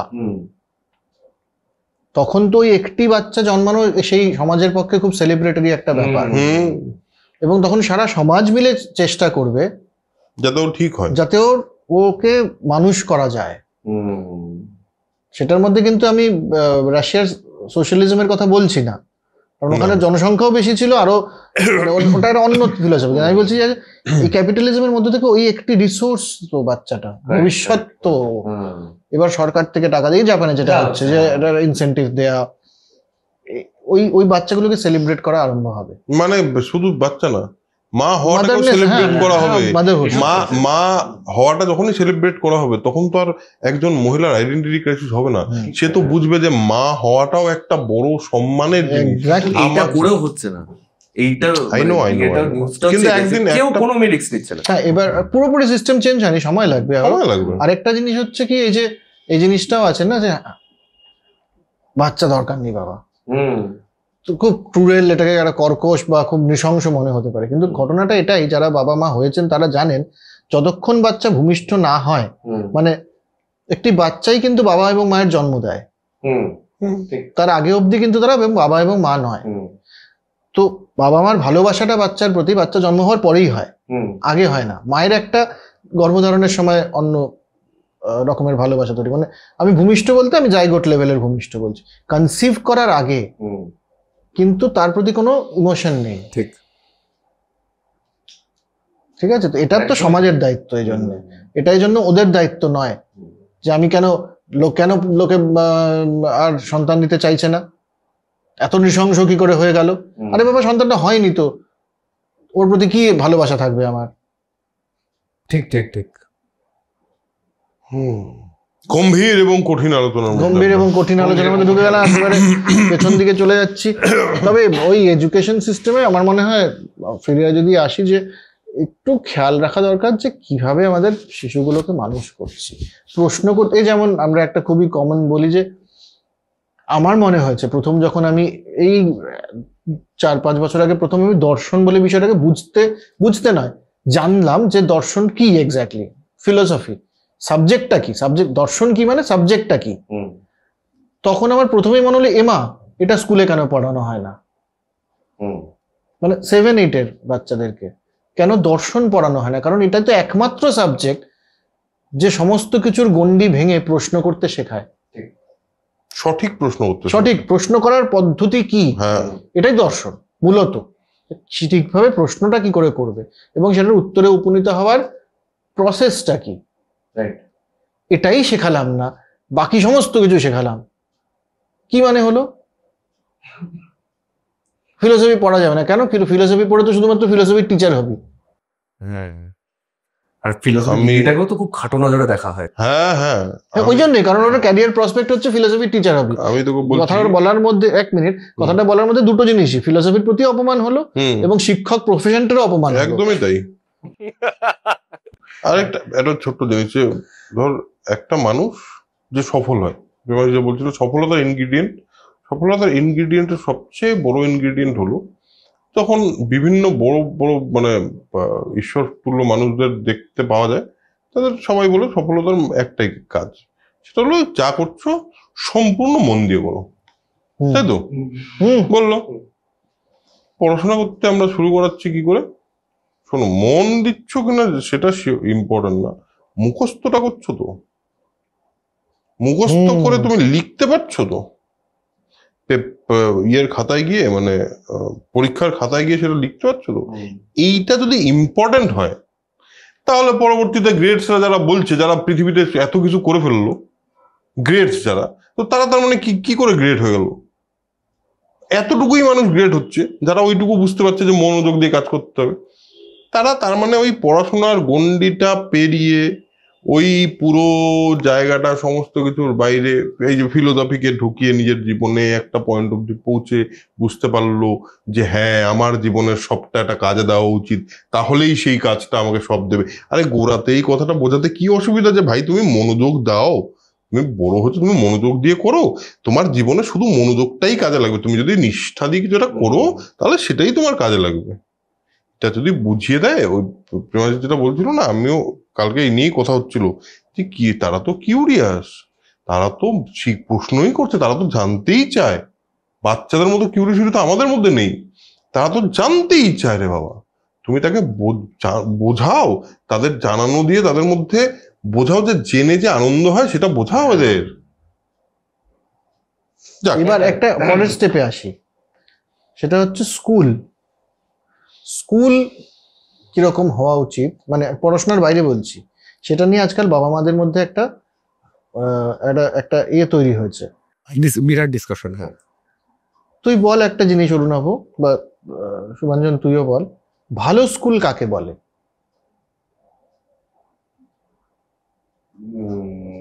মানে আমি ফিলোসফিক্যাল বলছি, একদম ব্যবহারিক। জানি তো, হ্যাঁ, যেখান থেকে ভালো রেজাল্ট করে স্টুডেন্টরা বেরোয়, আচ্ছা বেশ, তারপর তারা কি করে? ভালো চাকরি পায়। তো প্রথমত ভালো কলেজে যায়, ভালো স্কুলের পরে তো কলেজে, ভালো হ্যাঁ, কলেজে যায়। হ্যাঁ। আচ্ছা, তোর কি মনে হয়? ভালো স্কুল হুম। এখন জেনারেলি যেটা বোঝা যায়, জেনারেলি আমি ব্যবহারিক কথা বলছি। হ্যাঁ, তো যে স্কুল থেকে রেজাল্ট ভালো, যে তাই তো? রেজাল্ট ভালো হয়, ভালো কলেজে যায়। আচ্ছা, ভালো স্কুলের মধ্যে সে স্কুল বাসটি এসি কিনা, স্কুলের ক্লাসরুম এসি কিনা, সে স্কুলের ফেসটা কত বড় হয়, এগুলো কি কোনো ক্রাইটেরিয়া হওয়া উচিত? সে স্কুলটা 5 স্টার হোটেলের মতো দেখতে কিনা, মলের মতো দেখতে কিনা, সেটা কি কোনো ক্রাইটেরিয়া হওয়া উচিত? না, হওয়া উচিত তো নাই কোনোভাবে। কিন্তু সেটা ক্রাইটেরিয়া হয়ে যাচ্ছে, সেটা ক্রাইটেরিয়া হয়ে যাচ্ছে। কেউ কোনো স্কুলে আজকে তুই অ্যাডমিশন নিতে যা বা তাদের ব্রশিয়ার দেখ, ওদের শিক্ষকদের প্রোফাইল নেই, ওদের শুধু স্কুলের ছবি আছে, এবং এসি ক্লাসরুম লেখা আছে। এসি ক্লাসরুম লেখা আছে। শিক্ষকদের প্রোফাইল দাও যে আমার স্কুলে এত 30 বছরের অভিজ্ঞ শিক্ষক আছেন যার হাত থেকে প্রচুর স্টুডেন্ট বেরিয়েছে, সাবজেক্ট Subject ম্যাটারে expert। এক্সপার্ট। হ্যাঁ, আমাদের স্কুলে এত রকমের সাবজেক্ট পড়ানো হয়, আমাদের স্কুলে ক্রস লার্নিং এর ব্যবস্থা আছে, কেউ বলছে না। মানে শিক্ষাটাকে সেলিব্রেট করছেই না। হ্যাঁ, রেজাল্ট, আচ্ছা রেজাল্ট ভালো হলো, রেজাল্ট ভালো হওয়ার পর এই মানে আমার যেহেতু নিজের মেয়ে আছে, তাও সেও 2-3 বছর পর তাকেও কলেজে যেতে হবে। স্কুলগুলো এই এই যে যেগুলোকে সে অর্থে ভালো স্কুল বা দামি স্কুল বলা হয়, সেখানে মানে এসি ক্লাসরুমে স্কুলে পাঠাতে হবে। এখান থেকে হয়ে গেছে, তাহলে সেই ধরনের ইউনিভার্সিটিতে পাঠাতে হবে যেখানে ডরমিটরিটা এসি, মানে ডর্ম মানে হচ্ছে যেখানে থাকবে, হস্টেলটা এসি, খাওয়া দাওয়া ভালো, এবং ইউনিভার্সিটিটা বা কলেজটা দেখতে করণ জোহরের সিনেমার মতো। মানে ভারতবর্ষে এনআইআরএফ বলে একটি বিষয় আছে, ন্যাশনাল এই এডুকেশনাল ইনস্টিটিউশনের র্যাঙ্কিং, তাতে যেই ইউনিভার্সিটিগুলো বা যেই কলেজগুলো প্রথম 10-এ আছে, সেটা কিন্তু ক্রাইটেরিয়াই নয়। কারণ আমার বাড়িতে তো এসিতে ঘুমোয় একটি সুন্দর গদিয়ালা বিছানায়, ও হস্টেলে গিয়ে কি করে একটা নন এসি রুমে থাকবে? পড়াশোনা যা হোক, ওটা তো সেকেন্ডারি। খুব প্রবলেমেটিক বিষয়। এই ভালো স্কুলগুলো, আমি বলছি এই শহরে, কলকাতা শহরে বসে আমরা করছি, কলকাতা শহরের যে দামি স্কুল যেগুলোকে বলছি, তাদের থেকে মানে ভারতবর্ষে ভালো রেজাল্ট, আমি যদি রেজাল্টের মধ্যেই থাকি শুধুমাত্র, সেলিব্রেশনে এটা নেই আমাদের এখান থেকে কজন আইআইটিতে গেছে, কজন ভারতবর্ষের প্রথম র্যাঙ্কড 5টা ইনস্টিটিউটে গেছে বিভিন্ন দেশে, ল হতে পারে, ডিজাইন হতে পারে, সায়েন্স হতে পারে, টেকনোলজি হতে পারে, মেডিসিন হতে পারে, তার প্রথম র্যাঙ্কড ইনস্টিটিউটে কজন গেছে, এটা তারা বলছে না। আর এটা নিয়ে গার্জিয়ানরা জানতে চাইছেন না। তারা যে ক্যারিয়ার ফেয়ার করাচ্ছে, সেখানে শুধু বাইরে থেকে প্রাইভেট ইউনিভার্সিটি আসছে, এসে তারা বলছে ভারতবর্ষে কম্পিটিশন খুব বেশি, তাই তোমরা বাইরে চলো, ওখানে কম্পিটিশন কম। আরে ভালো স্কুলের মানেটা কি হলো? আমি যদি ছাত্রকে তৈরি করতে না পারলাম কম্পিটিশনের জন্য, ভালো স্কুল থেকে বেরিয়ে, আমি বলছি খুব ব্যবহারিক দিক থেকে, আইডিয়াল ফাইডিয়াল নয়, যে ভালো স্কুল থেকে বেরিয়ে সে কম্পিটিশনকে কেন ভয় পাবে? একদমই ঠিক। তা আমি কেন ইনভেস্ট করছি 2 লাখ টাকা, 2.5 লাখ টাকা, 3 লাখ টাকা একটা বছরে একটা স্কুলের ফিজ নিচ্ছে? তারা এই শিক্ষা, সে তারপরে সেই স্টুডেন্টটা বেরিয়ে আরেকটি একদম ছাপোষা মধ্যবিত্ত ঘরের একটি মানে সরকারি স্কুল ধর, সেখান থেকে বা কোটাতে যারা যাচ্ছে আইআইটি প্রিপারেশন, তারা কেন বেটার রেজাল্ট করছে? কারেক্ট। আমি ওই ডিসকাশনে যাচ্ছি না যে কোটার রেজাল্টটা ওই পদ্ধতিতে চান্স পাওয়া ভালো না কেন, কিন্তু এরা কেন ভয় পাবে? এদেরকে কেন এই জিনিসটা স্কুল থেকে প্রমোট করবে যে ভারতবর্ষে কম্পিটিশন বেশি, বাইরে চলো? ঠিক। এগুলো একটা সমস্যা হয়ে দাঁড়িয়েছে। কিন্তু মানে আমি জাস্ট একটা মানে ডেভিলস অ্যাডভোকেট হয় যে আমি জানি ব্যাপারটা ভুল ইত্যাদিতে, এগুলো করা উচিত না, বাট আমরা একটা এমন সময় দাঁড়িয়ে আছি যেখানটায় আমাদের ওই স্টেটাস একটা সিম্বলই আর কি, যে আমাকে কিছু কিছু জিনিস এমন কিছু করতে হবে যেটাতে আমি আমার কথাটা সিম্বলিক্যালি মানে বলে দিতে পারি যে এই যে ভালো স্কুল, প্রত্যেকটা যেটুকু জানার কথা আর কি, যে বাবা মা ভাবতে পারছে যে আমি সন্তানকে সময় দেওয়ার মতন আমার টাইম নেই, তাহলে আমি ওকে এমন এমন কিছু, ওই যে উপঢৌকন বলছি শব্দটা, যে উপঢৌকন দিয়ে ভরিয়ে রাখি, যাতে ও মনে করে যে হ্যাঁ বাবা মা আমাকে সবকিছু দিয়ে যাচ্ছে। কারণ ওই আমার অ্যাবসেন্সে আমি তোকে কিছু দিতে পারছি না, তাহলে একটা সব থেকে ভালো পুতুলটা বা সব থেকে ভালো স্কুলটা দিই, যাতে কমফোর্টে থাকে। এবার সব থেকে ভালো স্কুলটা দিতে গিয়ে এই যে মানে সোসাইটির মধ্যে তোমার মেয়ে কোন স্কুলে, তোমার ছেলে কোন স্কুলে, এবার এই এই এত বড় একটা যে ওই কি বলা হচ্ছে, লুপ হোলই বলা যাক বা ডেডলক বলা যাক, এটা থেকে বেরোনো তো কঠিন সাধারণ মানুষের। মানে এর থেকে তো ওই যে কেরলের ভদ্রমহিলার কথা বললি, উনি তো বেরোলেন। কেরলের ভদ্রমহিলার কথা যে বললি, উনি তো বেরোলেন। এবার আমি ওখানেই ফিরে যাই, যেটা অরুণাভ বলছিল, যে আগামীতে গিয়ে তুমি কতদিন প্রোটেক্ট করে রাখবে ওকে এইভাবে? আগামীতে গিয়ে তো ওকে মানে এই বড় পৃথিবীটার মধ্যে পড়তে হবে, এই বড় পৃথিবীটার সাথে তো তাকে যুঝতে হবে। তার জন্য কি তৈরি করতে পারছি? তুমি কতদিন প্রোটেক্ট করবে তাকে? আর ব্যাপারটা মানে টেকনিক্যালি যে বাবা মা যেহেতু চাইছে একটা ভালো কিছু, স্কুলগুলো এসে বিজ্ঞাপন দেখাচ্ছে এই নাও আমার কাছে আরো বেস্ট কিছু আছে এখন, এই করতে গিয়ে ব্যাপারটা খুব একটা গোলমেলে ব্যাপার আরেকটাও চলে যায়। প্রবলেম আছে জানিস, সেটা হলো যে বাবা মা বাবা মা কি চায় তার বাচ্চার জন্য? সে চায় তার বাচ্চা যাতে জীবনে ভালো থাকুক, বা এবার আনসার্টেন জিনিসে, মানে একটু আগে আমরা একটা জিনিস কথা বলছিলাম যে কোনো কিছু খুব মন দিয়ে করলে সেটা থেকে কিছু একটা পাওয়া যায়। এই বিশ্বাসটা একটা মানুষ করবে কি করে এই পৃথিবীতে দাঁড়িয়ে? এই পৃথিবীর কন্ডিশনিং এমন একটা জায়গায় নিয়ে গেছে আমাদের, যে বাবা মাই বিশ্বাসটা কি করে করবে যে একটা আমার ছেলে বা মেয়ে সে না মন দিয়ে সেতার বাজাবে এবং সারা পৃথিবীটাকে চিনবে? এই বিশ্বাসটা সে করবে কি করে? সে তো আনসার্টেনটি দেখতে পাচ্ছে তার বাচ্চার জন্য, না খেয়ে মরে যেতে পারে। সে তো নিজেই বিশ্বাস করছে না তার বাচ্চার উপর। আসলে তো বাবা মারা ইনসিকিউরিটি থেকে বাচ্চাদেরকে এই না তুই চাকরি কর, অ্যাটলিস্ট হ্যাঁ ঠিক, এই টাকাটা তো পাবি, বেঁচে থাকার জন্য টাকার দরকার। কারণ তার তো নিজের জীবনে সে দেখেছে, সে তো আলাদা করে এরকম তার কোনো আর্টের সঙ্গে তো শত্রুতা নেই, বা অন্য জিনিসের না সঙ্গে না না, শত্রুতা নেই, বা তার অন্য কোনো কিছু। তারকে এই যেহেতু এই কম্পিটিটিভ আইডিয়াটা ঢুকিয়ে দেওয়া হয়েছে, যেহেতু কম্পিটিশন কথাটা এত ইম্পর্টেন্ট হয়ে গেছে, একদম, সেহেতু তার মনে হচ্ছে আমার ছেলে মেয়ে পিছিয়ে যাবে, ওই রেসটাতে পিছিয়ে যাবে, কম্পিটিশনে পিছিয়ে যাবে। আসলে তো কেউ পেছাচ্ছে না, কেউ এগোচ্ছে না। আসলে তো কম্পিটিশন বলে কিছু নেই। আসলে তো ওই যে স্কুলগুলো আছে, যে স্কুলগুলোর থেকে কয়েকটা মানুষ কম্পিটিশনে বেরিয়েছে, ওটা তো পৃথিবীর একটা ছোট্ট অংশ। সারা পৃথিবীতে তো এমন কত কত স্কুল আছে যেখান থেকে সাধারণভাবে পাশ করে, সাধারণভাবে পড়াশোনা করে কিছু মানুষ বেরোচ্ছে। তারা এই পৃথিবীতে বেরিয়ে কি করবে? তাদের কাছে তো কম্পিটিশন নেই, তাদের কাছে তো খাওয়ার জোগাড় করাটা ইম্পর্টেন্ট। এবার সেই মানুষটাকে যদি তুমি পৃথিবীটাকে বুঝতে না শেখাও বাচ্চা অবস্থা থেকে, সেই মানুষটাকে তুমি যদি পৃথিবীকে বলতে না, আমরা খুবই একটা জায়গা থেকে খুবই প্রিভিলেজড মানুষজনদের কথা বলছি, যাদেরকে শেখাতে পারি। যারা আন্ডার প্রিভিলেজ, তাদের তো শেখা আরো বেশি জরুরি। তারা দেখ, একটা মানুষের অর্থনৈতিক পরিস্থিতি কিসের উপর ডিপেন্ড করে? তার কাজ সে কতটা ভালো করে, কতটা মন দিয়ে করতে পারে, বা সে একটা কাজ চুজ করলো, তার যোগ্যতা তৈরি করে, সে যোগ্যতা তৈরি করেছে একটা কোনো কাজে, সে তার যোগ্যতা অনুযায়ী সে টাকাটা পাচ্ছে। কিন্তু এই যোগ্যতাগুলোকে, এই যোগ্যতা কতটুকু আমি পারি, আমি কতটুকু করতে পারি, এই যে যতটুকু পাচ্ছি সেখান থেকে আমি আস্তে আস্তে নিজেকে কি করে ডেভেলপ করতে পারি। দেখবি অনেক মানুষ আছে যারা মার্জিনালাইজড, কিন্তু তারা, এই আমার বাড়িতে সেদিন একজন মিস্ত্রি এসেছিল ঠিক করতে, এসে ও প্রথমে এসছে হলো একটা কাঠের মিস্ত্রি, কিন্তু মানে কাঠের মিস্ত্রি বলতে আমার মিস্ত্রি বলতেও অসুবিধা হচ্ছে, he doesn't look like a মিস্ত্রি।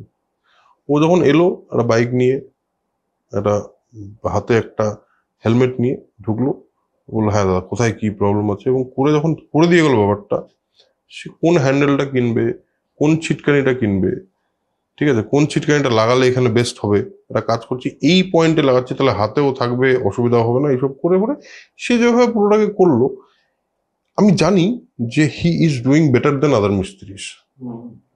কারণ ওই কাজটা যখন করছে, নিষ্ঠা আছে, যত্ন আছে ওই কাজটার মধ্যে। এইটা কে শেখাবে এদেরকে?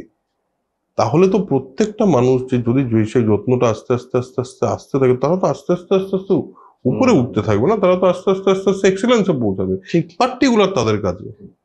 তো আমরা প্রিভিলেজ জায়গা থেকে, প্রিভিলেজ যে মানুষগুলো কম্পিটিশনে আজকে গিয়ে আইএমএ পড়বে, আইআইটিতে পড়বে, তারা তো ক্রিম অফ দ্য সোসাইটি, তারা তো cream of the intelligent people, তারা তো কিছু না কিছু করেই নেবে জীবনে তো ইন্টেলিজেন্স দিয়ে। বাট বাকিদেরকে এই জিনিসটা না সমাজে আরো বেশি স্প্রেড করা উচিত। মানে কাজের মধ্যে মজাটা পেলে এটা কিন্তু ভাইবটা কিন্তু মানে ওই বিদেশের একটা গল্প শুনছিলাম, সে লোকটা আসছে ওই দরজা ঠিক করে দিয়ে চলে যাবে। ওদের ওখানটায় শুনলাম যে আমাদের একটা খাটো নজরে তো দেখা হয়, এখন অনেকটা কমে গেছে, বাট একটা নজরে তো দেখা হয় যে ওকে ইনি কাঠমিস্ত্রি, আমি বিরাট একটা অফিসে কাজ করি, বলছে ওই স্ট্রাকচারটাই নেই। ও এটা ওর জব, ও ঢুকছে, ওর এটা টাকাটাও যথেষ্ট ভালো, মানে ইঞ্জিনিয়ারদের গোছেরই টাকাও পায় পার ডে। এই যে হয়ে গেল ব্যাপার দুটোর মধ্যে, কিন্তু আর মানে কারো কোনো একটা বাচ্চার তো মনে হতেই পারে যে আমি কাঠমিস্ত্রি হবো বড় হয়ে। হ্যাঁ, ও তো বেটার করতে পারে। জয় আসলে তো মনে হচ্ছিল, ও জয়, হ্যাঁ, চাষ করলে বেটার হয় না কাঠমিস্ত্রি হতে যেত। এবার এইটা যদি করতে পারে তাহলে তো হেভির ব্যাপার একটা।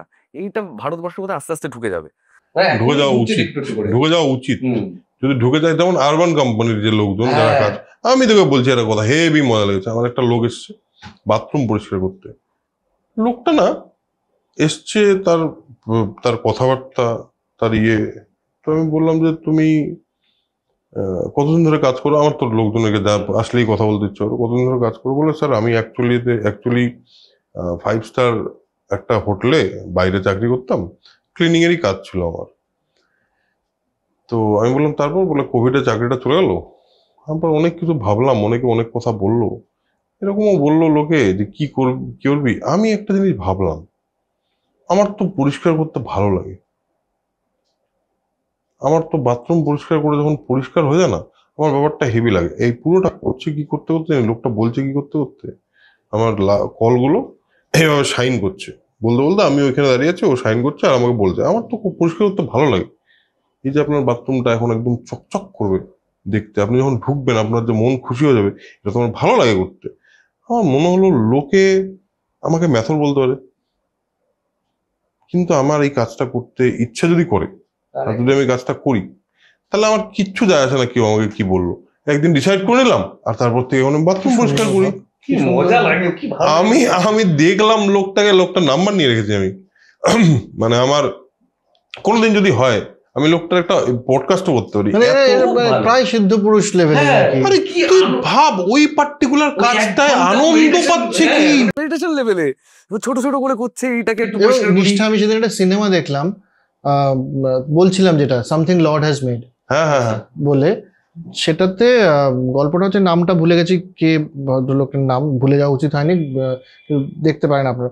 সেটা হচ্ছে ও ল্যাব অ্যাসিস্ট্যান্ট ছিল, একজন সার্জনের ল্যাব অ্যাসিস্ট্যান্ট, ঠিক আছে।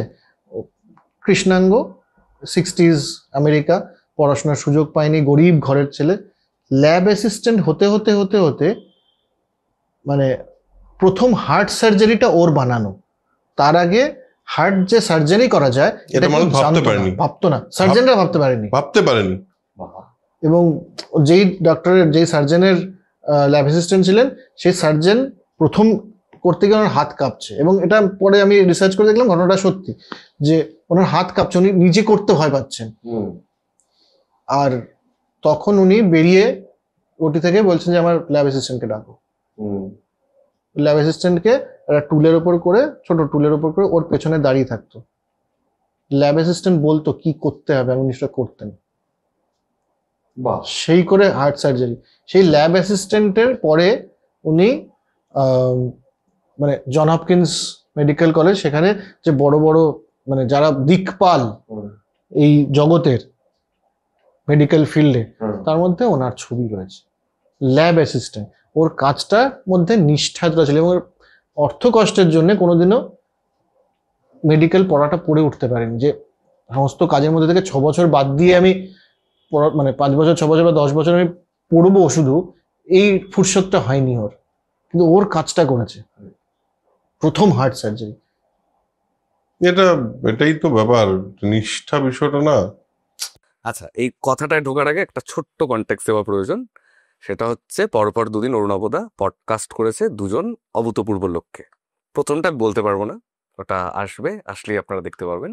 ছোট সারপ্রাইজ টাইপস, ডেঞ্জারাস একটা পডকাস্ট। এবং সেকেন্ডে একজন অত্যন্ত গুণী জ্ঞানী এবং অভূতপূর্ব তবলছি কুমার বাসুই বলবেন। পণ্ডিত কুমার বোস, কুমার হ্যাঁ। বোস। এবার এটাই শুনছিলাম এখানটা আসবার পর থেকে, যে কালকের কি কি এক্সপিরিয়েন্স সমস্ত কিছু, এবং শুনতে শুনতে ওই একটা কথাতে বারবার ফিরে যাচ্ছে যে তোমরা যেটা বলছিলে যে কাজটা করতে হবে। একটা উনি লাইন বলেছেন, কি বললে ওই লাইনটা একবার বলো। হ্যাঁ, উনি বলছে, আচ্ছা প্রথম কথা বলে দিই, সেটা হলো যে গত পরশু এবং কালকে দুজন মানুষের সঙ্গে দুটো এপিসোড হয়েছে।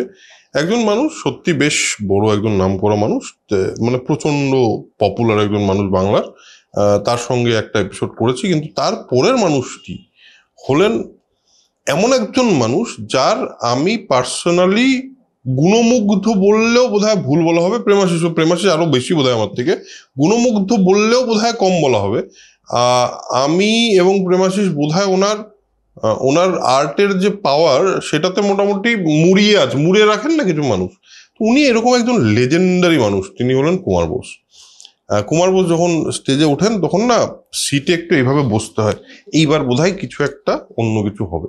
তো কুমার বোস এরকম একটা মানুষ, তার কাছে আমরা একটা এপিসোড শুট করতে গেছিলাম।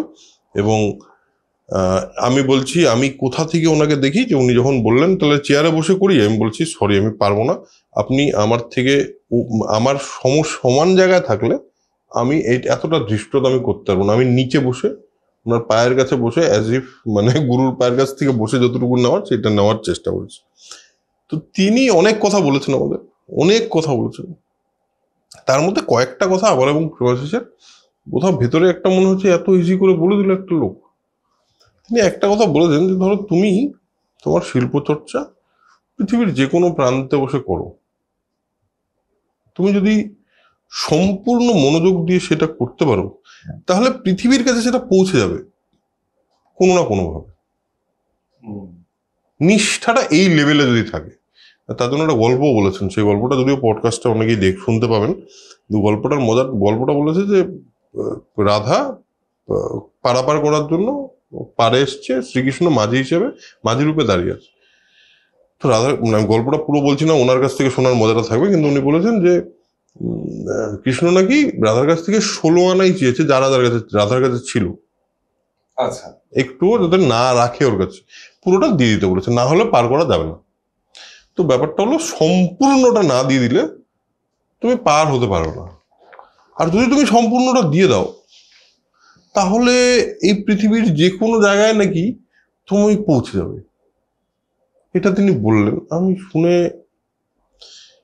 কিভাবে জানি এটা একটা অদ্ভুত ব্যাপার। কিছু গ্রেটসদের কাছে, যারা গ্রেট সত্যি যারা লেজেন্ডারি, তাদের কাছে শুনলে মনে হয় যে মানে ইনি না বুঝেই বলছেন, ইনি না জেনেই বলছেন, ইনি এমনি বলছেন না। এবং কিভাবে জানি বুঝেও গেলাম। হ্যাঁ, এই যে মানে বলে না যে শব্দ ব্রহ্ম, মানে কথাটাও তো ব্রহ্ম। কিন্তু আমি বলছি এই কথাটা প্রথম শুনেছি জীবনে না, একেবারেই প্রথম শুনিনি, মানে অন্যভাবে বিভিন্নভাবে এই কথাটা কর্মযোগ, গীতা টিতা সমস্ত কথা হয়েছে, পড়েছি, শুনেছি।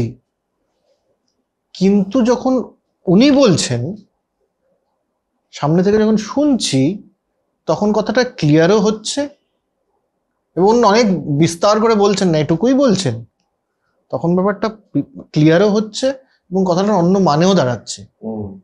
এটা কি করে হচ্ছে আমরা জানি না, কিন্তু হ্যাঁ, মানে এইটা নিয়ে আমি ওই উপলব্ধিটা না আমার আর অরুণাবর কালকে এটা মনে হচ্ছে যে কদিন আমরা এপিসোড করেছি বই থেকে, মানে কেন করেছি আমাদের মনে হচ্ছে সত্যি কেন করেছি এপিসোডটা, কেন আমাদের কালকে অনধিকার চর্চা হয়ে গেছে। হ্যাঁ, মানে কালকে ওনার সামনে বসে না নিজেকে এত ক্ষুদ্র মনে হচ্ছে, এত কম জানি মনে হচ্ছে। আসলে আমার মনে হয় এগুলো খুব দরকার। মানে আমরা তো প্রেমাশিস পড়াশোনা করে, আমি পড়াশোনা করি, আমি জীবন থেকে রিয়েলাইজ করার চেষ্টা করি, সেগুলো করেছি একটা পয়েন্ট অব্দি হয়তো সেই রিয়েলাইজেশনের একটা লাভও আমরা আমাদের জীবনে নিই। কিন্তু একটা মানুষ ওই কোথায় কোন জায়গা থেকে একটা কথা বলতে পারে, তার মানে রাস্তা মানে এখনো অনেক চলা বাকি। কালকে কেউ একটা এসে বলে দিল কিচ্ছু জানো না, কিন্তু হ্যাঁ তুমি ভেবো না কিছু জানো, তুমি কিচ্ছু জানো না, আবার নতুন করে শুরু করো। আর তোমার নিষ্ঠা কোথায়? যেই মানুষ ট্রেনে বসে এখন নিউ দিল্লি স্টেশনে ট্রেনটা ঢুকছে ওনার, উনি নামবেন এবার, আর আমরা সেই ট্রেনে কালকে বুঝলাম যে শিয়ালদাতে বা হাওড়াতে সিগন্যালটা বোধহয় গ্রিন হয়েছে, হ্যাঁ বোধহয় এবার চলাটা শুরু হবে। চালু হয়নি ট্রেনটা আমাদের, ট্রেনে উঠেছি শুধু, উঠতে হয়তো পেরেছি এটুকু একটু মনে হচ্ছে, আচ্ছা উঠতে বোধহয় পারলাম না, বড় বলা এটাও, কিন্তু ওইটুকুই। এটাও মানে এই হাম্বলিং এক্সপিরিয়েন্স একটা জিনিস মানুষের দরকার, যে সত্যি এই যে বলে যে বলতে সবাই তো শিখছি, আমরা সবাই তো শিখে যাবো শেষ অবধি, কিন্তু এটার মানে যে কি যে শিখছি, নিজেকে উপলব্ধি করা এই যে জিনিসটা, এবং সত্যি কথা বলা যে অনধিকার চর্চা হয়ে গেছে, আমাদের এটা নিয়ে কথা বলা উচিত নয়। এখন অব্দি আমরা কিছু করি নাই, এখন অব্দি আমরা এত কিছু বলার মতো আমাদের কোনো নিষ্ঠাই নেই। আমি যে নিষ্ঠাটা দেখে এলাম চোখের সামনে, নিষ্ঠা উনি তো আর নিজে কিরকম রেওয়াজ করেন সেটা তো কেউ দেখতে পায় না, বাট মানুষটাই তো নিষ্ঠা, মানুষটা একটা নিষ্ঠার একটা মানে কি বলবো, উনি নিজেকে ওনাকে দেখলেই বোঝা যায় যে উনি কোন নিষ্ঠা থেকে তবলা বাজান বা কোন নিষ্ঠা থেকে আর্টকে প্র্যাকটিস মিউজিককে দেখেন। তুমি একটু আগে কথাটা বললে আমার খুব ভালো লাগলো, যে মানে আমি চাইছি এক্সাম্পল চাইছিলাম যে কিরকম ব্যাপারটা বলো, বলতে বলতে প্রণবদা বললো যে ওই ক্রিকেট থেকে সচিন তেন্ডুলকরকে আলাদা করা যাবে না, সুনীল গাভাস্কার এক, যে এই জায়গায় নিজের কাজটাকে নিয়ে চলে যেতে হবে, যে এই দুজন পরিপূরক আর কি একে অপরের। সুনীল গাভাস্কার মানে সচিন তেন্ডুলকর দেখেইছি আমরা, সুনীল গাভাস্কারের ব্যাপারটা একটা গল্প আছে, গল্প না মানে ওনার একটা ইন্টারভিউয়ের নাকি ওনার লেখা থেকে এটা এসেছিল, যে সুনীল গাভাস্কার নাকি, আমি তো দেখিনি আমার জন্মে ওনাকে ব্যাট করতে সেভাবে, কিন্তু উনি যখন টেস্টে ব্যাট করতেন, ওপেন করতে নামতেন, তখন ওনাকে দেখে মনে হতো, বা ব্যাট করতে নামতেন তখন ওনাকে দেখে মনে হতো না যে প্রথম বল যখন খেলছেন, যেটা প্রথম বল খেলছেন, মনে হতো যে উনি ক্রিজেই ছিলেন এতক্ষণ, অনেকক্ষণ ধরে ক্রিজে আছেন, সেট ব্যাটসম্যান যেভাবে ব্যাট করে প্রথম বলটাই ওভাবে খেলছেন উনি। তারপর যে এটা কি করে সম্ভব, তো সুনীল গাভাস্কার বলেছিলেন ওনার সময় আর কি, যে হ্যাঁ আমি তো ক্রিজেই ছিলাম, আমি তো সবসময় ক্রিজেই থাকি। এটাই ব্যাপার, এটাই গ্রেটস, এইটাই গ্রেট তৈরি করে, যে আমার জীবনের কোনোটাই আমার ক্রাফট বা আমার নিষ্ঠার যে সাবজেক্ট তার থেকে আলাদা নয়। এবার সচিন তেন্ডুলকর একটা এমন লোক যে নাকি ক্রিকেটার হিসাবে যে এরকম লেভেলে রিচ করা যায়, এটা পৃথিবীকে প্রথমবার দেখালো। আমাদের মনে হলো বিরাট কোহলি এসছে, বিরাট কোহলি খুবই বড় প্লেয়ার, খুবই ট্যালেন্টেড প্লেয়ার, এবং এ নিয়ে কোনো সন্দেহ নেই, he is also amongst the greatest, but Sachin Tendulkar নয়। সচিন তেন্ডুলকর হলো একটা, ওই যে ক্রিকেটের ঈশ্বর এমনি এমনি বলা হয় না, কেন বলা হয়, কারণ কোথাও তুই সচিনকে দেখলে না ক্রিকেট ছাড়া অন্য কিছু ভাববি না। সচিনের পার্সোনাল লাইফ কি, সচিনের সঙ্গে এখন কথা বলছি, তুই কিন্তু দেখতে পাচ্ছিস চোখের সামনে, বা দর্শকরাও দেখতে পাচ্ছে চোখের সামনে কভার ড্রাইভটা, স্টেট ড্রাইভটা, সচিনকে হেলমেট পরে ক্রিজেই দেখতে পাচ্ছি আমরা কিন্তু পার্সোনাল লাইফে ওকে দেখতে পাচ্ছি না। কেন? কারণ ও ওইটাই। আমরা যদি সৌরভ গাঙ্গুলির কথা বলি, আমরা বিরাট কোহলির ট্যাটু আমার মাথায় আসবে, অনুষ্কা শর্মার কথা মাথায় আসবে, বাট সচিন বললে কিন্তু শুধু ক্রিকেট ছাড়া অন্য কিছু বুঝতে পারবে। এটাই হলো নিষ্ঠা। মানে কুমার বোস কালকে বসে আছে, কালকে কুমার বোস একটা কথা বললো, আমি বললাম যে তবলা, আমি এর প্রশ্ন যে তবলা মিউজিক কি করে হয়ে যায়, তবলা তো তাল বাদ্য, তাল রাখার জন্য সঙ্গত বাদ্য। বললো যে আসলে যখন তবলা বাজানো হয় তখন যে তবলিয়া তার ভেতরে একটা মিউজিক চলে, সেটাই শোনা যায়।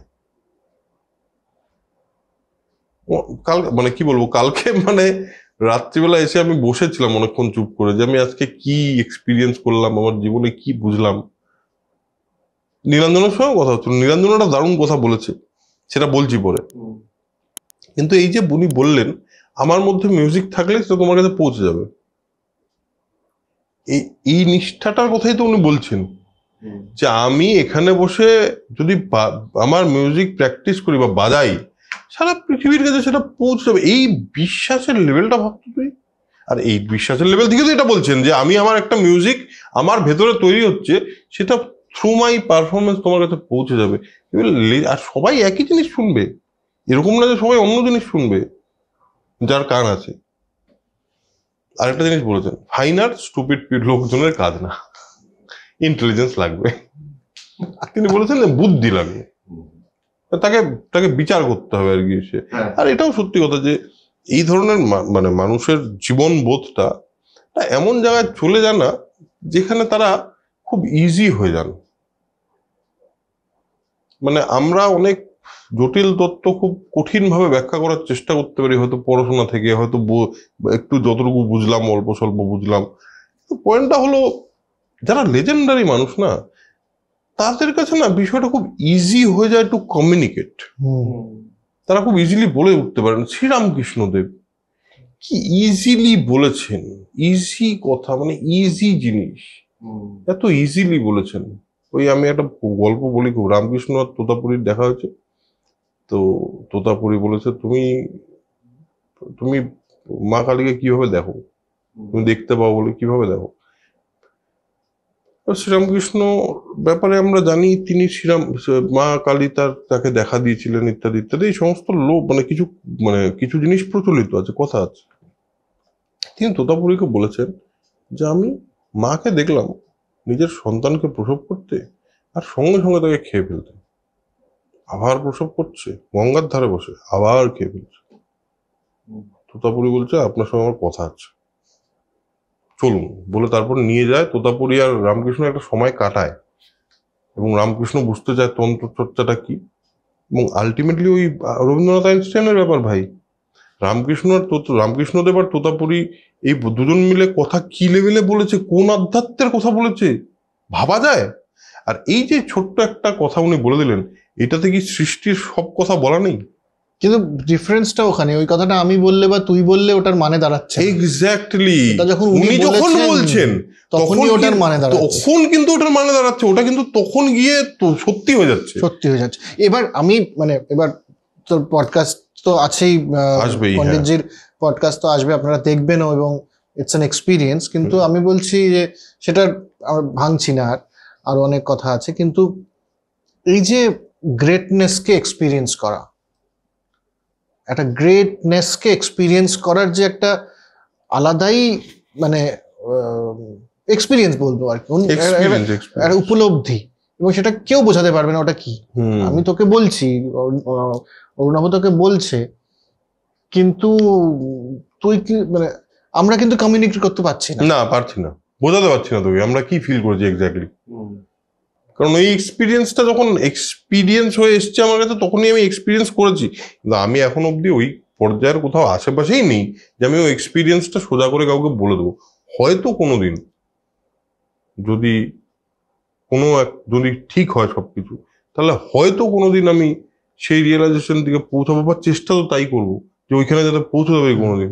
আর সেটার জন্য সেটা একটা অদ্ভুত মজা, যে এই যে বলছি না আমরা কিছুই জানি না, এটারও একটা মজা আছে। কিন্তু হ্যাঁ, এটা কিন্তু কোনো নিজের আমার আত্মসম্মান বিসর্জন হলো না, এতে একদম হলো না। এটার মধ্যে শিশুটা হয়ে যাওয়ার একটা মজা আছে। এক্স্যাক্টলি। আমার আবার কিউরিয়াসিটি, আমি সবকিছু জানতে চাই এখন। আবার ওই ছাত্রটা হতে, আসলেই ছাত্র আমরা বলি সারা জীবনই তো শেখা, পাগলা, কিন্তু বিশ্বাস করি কি না, সবসময় করি না, কোথাও গিয়ে তো একটা ইগো থাকে। কিন্তু ওই যে শিশুটা হয়ে যাওয়া, আবার যে হ্যাঁ রে কিছুই তো জানি না, হ্যাঁ, একটা মজা, ওটা দারুণ আনন্দের। ওটা যে ওই লোকটা জানে রে, জানিস তো আমি কিছু জানি না, আমাকে যেতে হবে, এটার একটা মজা আছে। আর এই গ্রেটনেস এক্সপিরিয়েন্স করলে পরে নিজের একটা ওই জায়গায় কোথায় পৌঁছানো যেতে পারে, এটা অনুভব করা, যে একটা এক্সেলেন্স কাকে বলে, এটাও তো আমরা আজকাল এক্সপিরিয়েন্স করছি না সমাজে। একটা ওই যেখান থেকে শুরু হয়ে যায়, একটা ছাত্র বা একটি ছাত্রী, একটি বাচ্চা ছেলে বা মেয়ে, তাকে কি ওই স্ট্যান্ডার্ডটা, ওই এক্সেলেন্সটা আমরা দেখাতেও বা পারছি, বা ওই এক্সেলেন্সের লোকজনকে কি নিয়ে আসতে পারছি ওদের কাছে, ওদের কাছে নিয়ে যেতে পারছি, সেলিব্রেট করছি কি ততটা আমরা এই গ্রেটনেসকে, যাতে এই শিশুগুলো কিছুটা সময় কাটিয়ে বুঝতে পারে যে এইটা হচ্ছে এক্সেলেন্স। এবং সবাই ঠিক গ্রেডদের কি আইডেন্টিফাই করতে পারছি, হ্যাঁ ঠিক যারা গ্রেডস, হ্যাঁ পারছি কি আমরা? নাকি আমরা এমন কিছু লোককে গ্রেডস বলে দিচ্ছি যাদের মধ্যে এখনো গ্রেটনেস দেখা দেয়নি? হ্যাঁ মানে দেখ, আমি তো বলছি, আমরা বলছিলামও নিজেদের মধ্যে কথা যে প্রচুর ধর্মগুরুর প্রচুর রিল ভিডিও তত্ত্বকথা প্রচুর তো আসতেই থাকে, শুনিও, কারণ ইন্টারেস্ট আছে বলে। আমি কাউকে ছোট করছি না, কাউকে বড় করছি না, কিন্তু যেটা পণ্ডিতজির সাথে হলো, কাছে দেখলাম বা ওনার থেকে অনুভব করলাম, ওটা তো কোথাও নেই। এবং আমার বিশ্বাস এটা, যে কেউ যদি মন দিয়ে যে কোনো কিছুই করে, ওই নিষ্ঠাটা, ওই লেভেলের নিষ্ঠা দিয়ে যে দিয়ে যে গেছে এতদিন যে কোনো বিষয়ে, সে কিন্তু ওই জায়গাটাতে পৌঁছে, তখন তার মধ্যে ওই আইনস্টাইন আর রবীন্দ্রনাথ, এবং আইনস্টাইন রবীন্দ্রনাথ ওশো রজনীশ কৃষ্ণমূর্তি যাই বল তুই, বা রামকৃষ্ণ পরমহংস, ডিফারেন্স নেই আর, তাকে আলাদা করে আর গেরুয়া পড়তে হচ্ছে না। ঠিক ঠিক, একদমই তাই। আরেকটা ব্যাপার যিনি উনি বলছেন, কালকে বলেছেন যে একটা অদ্ভুত কথা, সেটা হলো মিউজিক কি জিজ্ঞেস করেছি, মিউজিক কি, খুবই শিকার হিসেবে জিজ্ঞেস করেছি। বলছে মিউজিক হলো সাইলেন্স। এবার বিশ্বাস করুন, কথাটা বলতেও আমার অসুবিধা হচ্ছে, কারণ উনি যখন বললেন না মিউজিক ইজ সাইলেন্স, আমি না বুঝে গেলাম, কিন্তু আমি এটা জানি যে আমার বোঝানোর ক্ষমতাই নেই। এই যে কথাটা আমি বললাম, এটা কিছু মিনই করলো না, আই নো। উনি যখন আমাকে বললেন, উনি কিন্তু শুধু ওই কথাটা বললেন না, উনি কিন্তু আনসেড অনেক কিছু আমার অব্দি পৌঁছে দিলেন, যেটা আমি এইভাবে তো কোনোদিন কেউ ভাবায়নি। আমি বললে কিচ্ছু হবে না, কারো কিচ্ছু মনে হবে না, মিউজিক সাইলেন্স মিউজিক, আমি যদি বলার চেষ্টা করি কমিউনিকেশন ফাংশন, অনেক কিছু, বডি ল্যাঙ্গুয়েজ, আরে বাবা বডি ল্যাঙ্গুয়েজ ভাবে আসে না, আসে না, আসে না। এই যে হ্যাঁ, এটা ওরা বলছিল শব্দটা, বডি ল্যাঙ্গুয়েজ, ওই 4টে ভিডিও দেখে 5টা বই পড়ে এভাবে দাঁড়ালে পরে তোমাকে কনফিডেন্স লাগবে, কনফিডেন্স ভাবে আসে না। কনফিডেন্স যার আসে তার হাতটা অমনি হয়ে যায়। হ্যাঁ হ্যাঁ, এভাবে করলে পরে আপনাকে কনফিডেন্ট লাগবে না। একদম তাই। আপনি যদি কনফিডেন্ট, কেউ আত্মবিশ্বাসী হয়, তার দাঁড়ানো, তার তাকানো, তার চলাফেরা, তার কথা, সবকিছুতে কনফিডেন্সই বেরোবে। কেউ যদি উল্টো প্রসেসটা ঠিক নয়। হ্যাঁ, আমি এখানে একটা এক্সাম্পল দিই, এটা হলো কথা বলা বা কনভারসেশন। এই কনভারসেশন করা, এই কনভারসেশন কি করে করতে হয়, বা একটা কনভারসেশন কি, যদি আমি কোনোদিন এই কথাটা মাথায় রাখি যে আচ্ছা কি করে একটা কনভারসেশন থেকে, একটা লোকের মধ্যে থেকে তাকে বের করে নিয়ে আসবো, এটা যদি আমি ভাবা শুরু করি আজকে থেকে, তাহলে সোল কানেকশন পডকাস্টটা কেউ দেখবে না। কারণ আমি কনভারসেশনটা যখন করছি, সেখানে আমার উপর কোনো প্যারামিটার নেই, আমাকে কেউ চাপিয়ে দেয়নি। এবার প্রথম দিন যেদিন আমি কনভারসেশন করেছিলাম, সেটা কি ছিল না? ছিল তো। তার মানে কালকে ওই জিনিসটা আরেকবার বুঝলাম যে প্র্যাকটিস করতে করতে করতে করতে একটা কাজকে অতটা ভালোবেসে করতে করতে করতে করতে একটা পয়েন্ট আসে। আমার একটা সিম্পল কথা, আমি তো বেস্ট হোস্ট হতে পারি না। আমি কলকাতা শহরের one of the leading podcaster হতে পারি না। নর্মালি যদি হিসাব করিস তুই, আমার গলায়, অনেকে বলে আমার গলা খুব ভালো, আমার গলাকে অসহ্য লাগে, ঠিক আছে? আচ্ছা, আমি কোনো এরকম কোনো কোর্স বা এরকম কোনো জিনিস করিনি জার্নালিজমের, যেটা দিয়ে আমি একটা ভালো ইন্টারভিউয়ার হয়ে উঠতে পারবো, বা একটা মানুষকে কি করে জানা যায় জানতে পারবো। আমার সাইকোলজি নিয়ে যতটুকু পড়াশোনা, সেটা খুব বেসিক।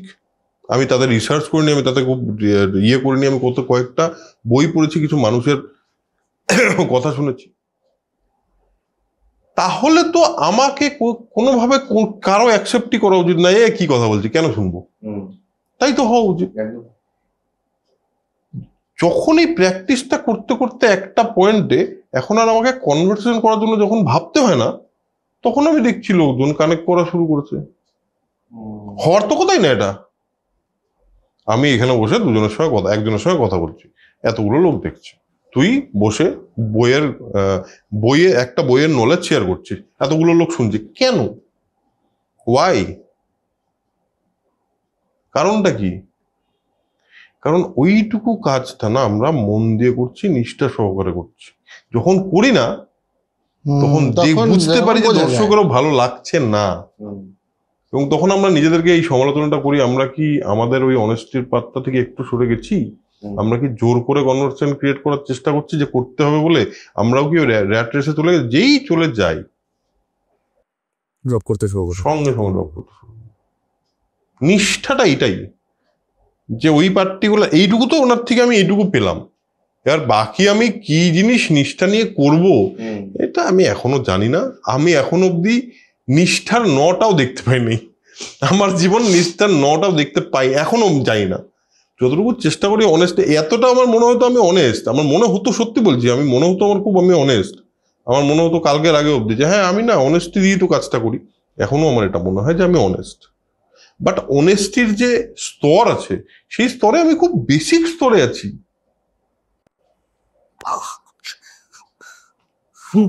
ওই স্তরটা অব্দি পৌঁছানো নেই। ইট ইজ, যখন পৌঁছে যাব তখন আমার হাত দিয়ে যে লেখাটা বেরোবে তার জন্য আর আমি দায়ী থাকবো না।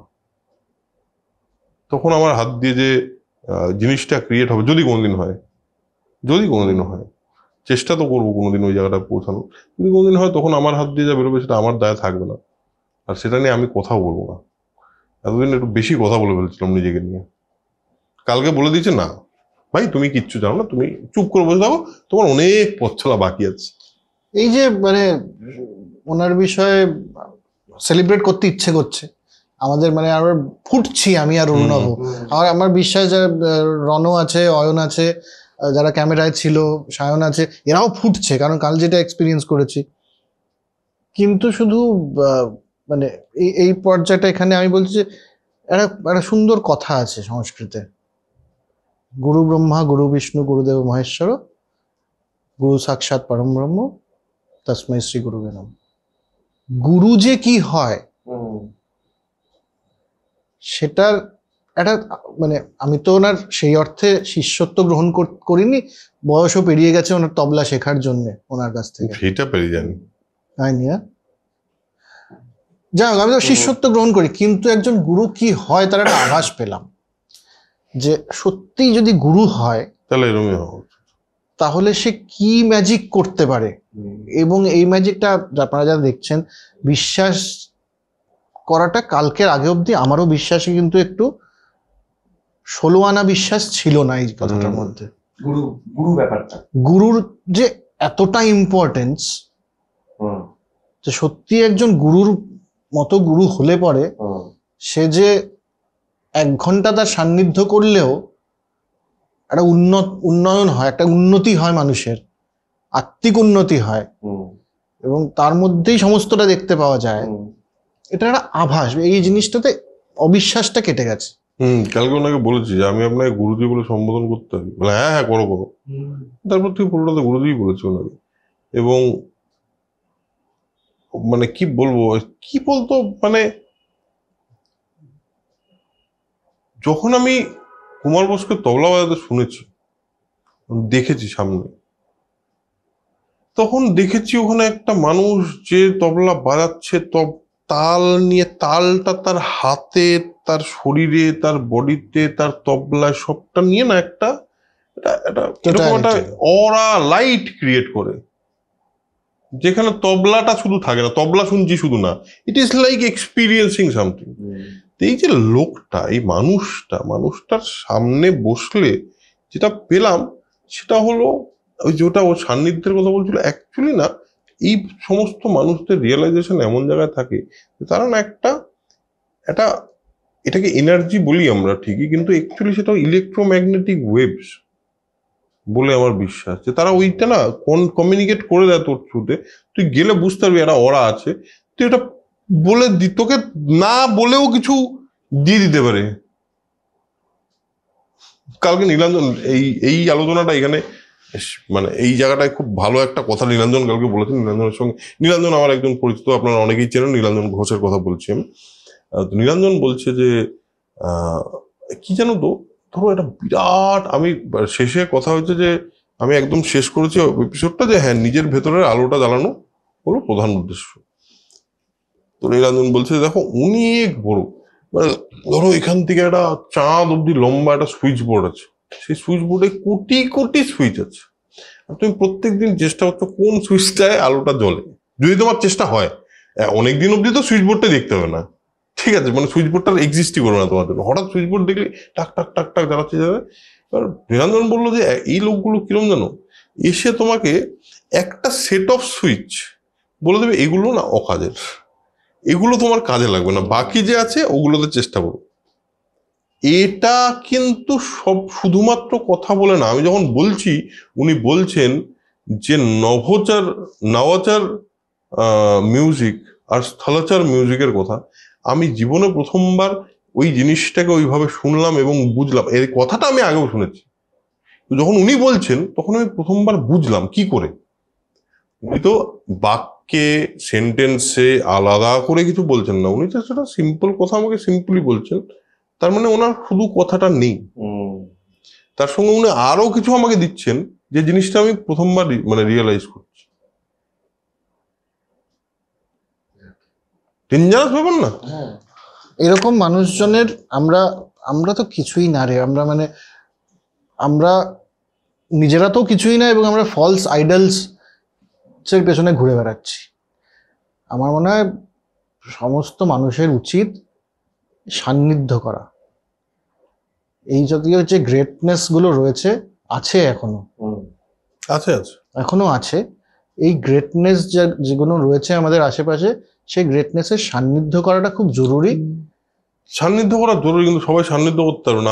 আমার মনে হয় আরো একটা জিনিস করা উচিত, সেটা হলো এই গ্রেট মানুষদের সম্পর্কে একটু জানা উচিত মানুষের। সবাই তো সান্নিধ্য করতে পারবে না, সেটাও ঠিক, জানাটাও অনেক বড় সান্নিধ্য করা, যে এই মানুষটা জীবনে কিভাবে, বা তাকে দেখা, বা তাকে একটু অবজার্ভ করা, তাকে শোনা।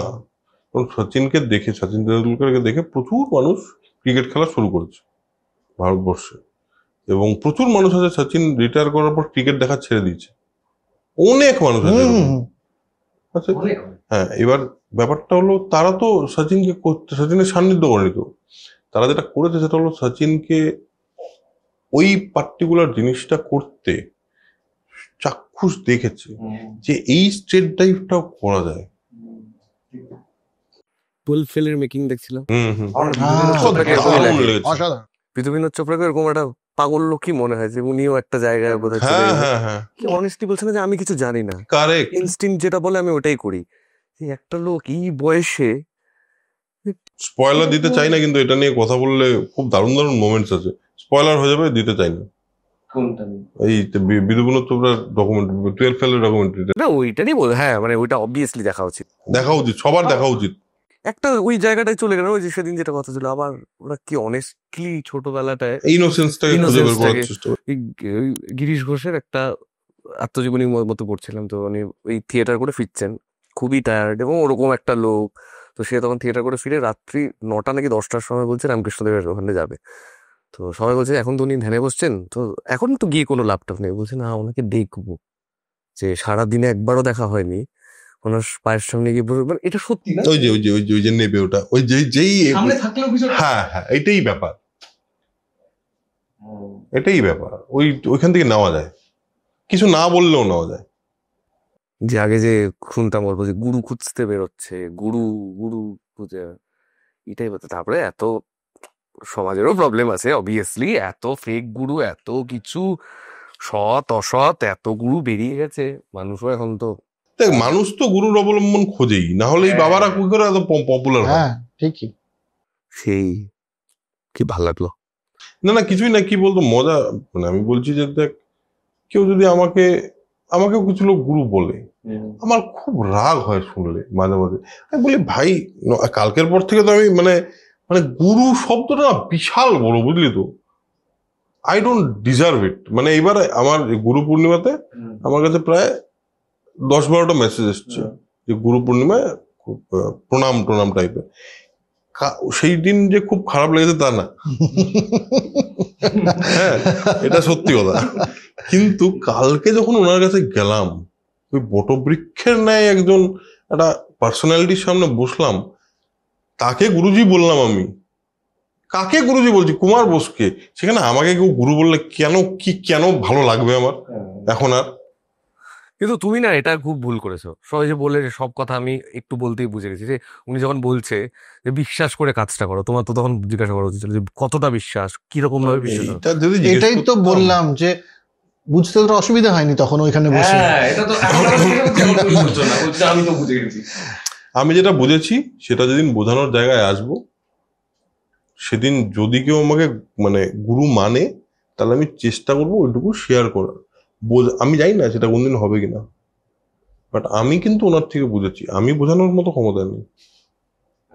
কেউ যদি বোঝার ওনার থেকেই দেখবে, যদি যদি টেকনোলজি ওই পর্যায়ে গিয়ে থাকে যে ক্যামেরায় ওটা ক্যাপচার হয়েছে, হুম, তাহলে তাহলে পরে যারা দেখবেন তারাও বোঝা যাবে 16 আনা না পেলেও 8 আনা পেলেই হবে বলে মনে হয়। Correct correct. আর আমার এই এই যে লোকগুলো মানে অবভিয়াসলি গ্রেটেস্ট, এদের না একটু বই টই লেখা উচিত সাধারণ মানুষের জন্য, যে কিভাবে ওই জায়গাটা অ্যাচিভ করা যাবে। ওদেরকে তো বললে ওরা আবার মানে না, যে ওরা একটা ওদের মতন হতে চাই, যে আমার মতন হয়ে তো কোনো লাভ নেই। এক্স্যাক্টলি, তুমি তোমার পথ খুঁজে বের করো। কিছু তো একটা জানে ওরা যেটা আমরা জানি না, সেটা একটু উদ্ভাবন করে দেওয়া উচিত। ওদের কাছে সিক্রেট ওয়েপন তো আছে। সিক্রেট কিছুই না রে, সিক্রেট হলো একটাই।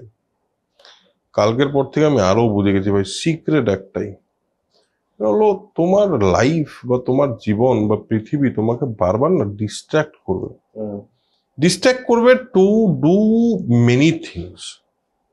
ডিস্ট্রাক্ট কি কি দিয়ে করতে পারে? প্রথমত তো ডিস্ট্রাক্ট করবে এটা ভাবিয়ে তোমাকে, তোমার মধ্যেই হবে এটা। তুমি একটা পয়েন্টে মনে হবে তোমার আমি অনেক কিছু জানি, কারণ তোমার জানার ইচ্ছা হচ্ছে, তুমি জানছো, জেনে মনে হবে আমি অনেক কিছু জানি।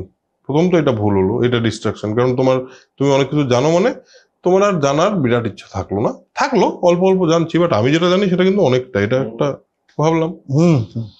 তারপরে ডিস্ট্রাকশনটা হলো টাকা পয়সা, সাকসেস ফেলিয়ার, প্যারামিটার। সেই প্যারামিটার্স গুলো সোশ্যাল প্যারামিটার্স, যে বাড়ি ভাড়া দিতে হবে, এটা একটা সোশ্যাল, এটা একটা প্যারামিটার, ইকোনমিক্যাল প্যারামিটার।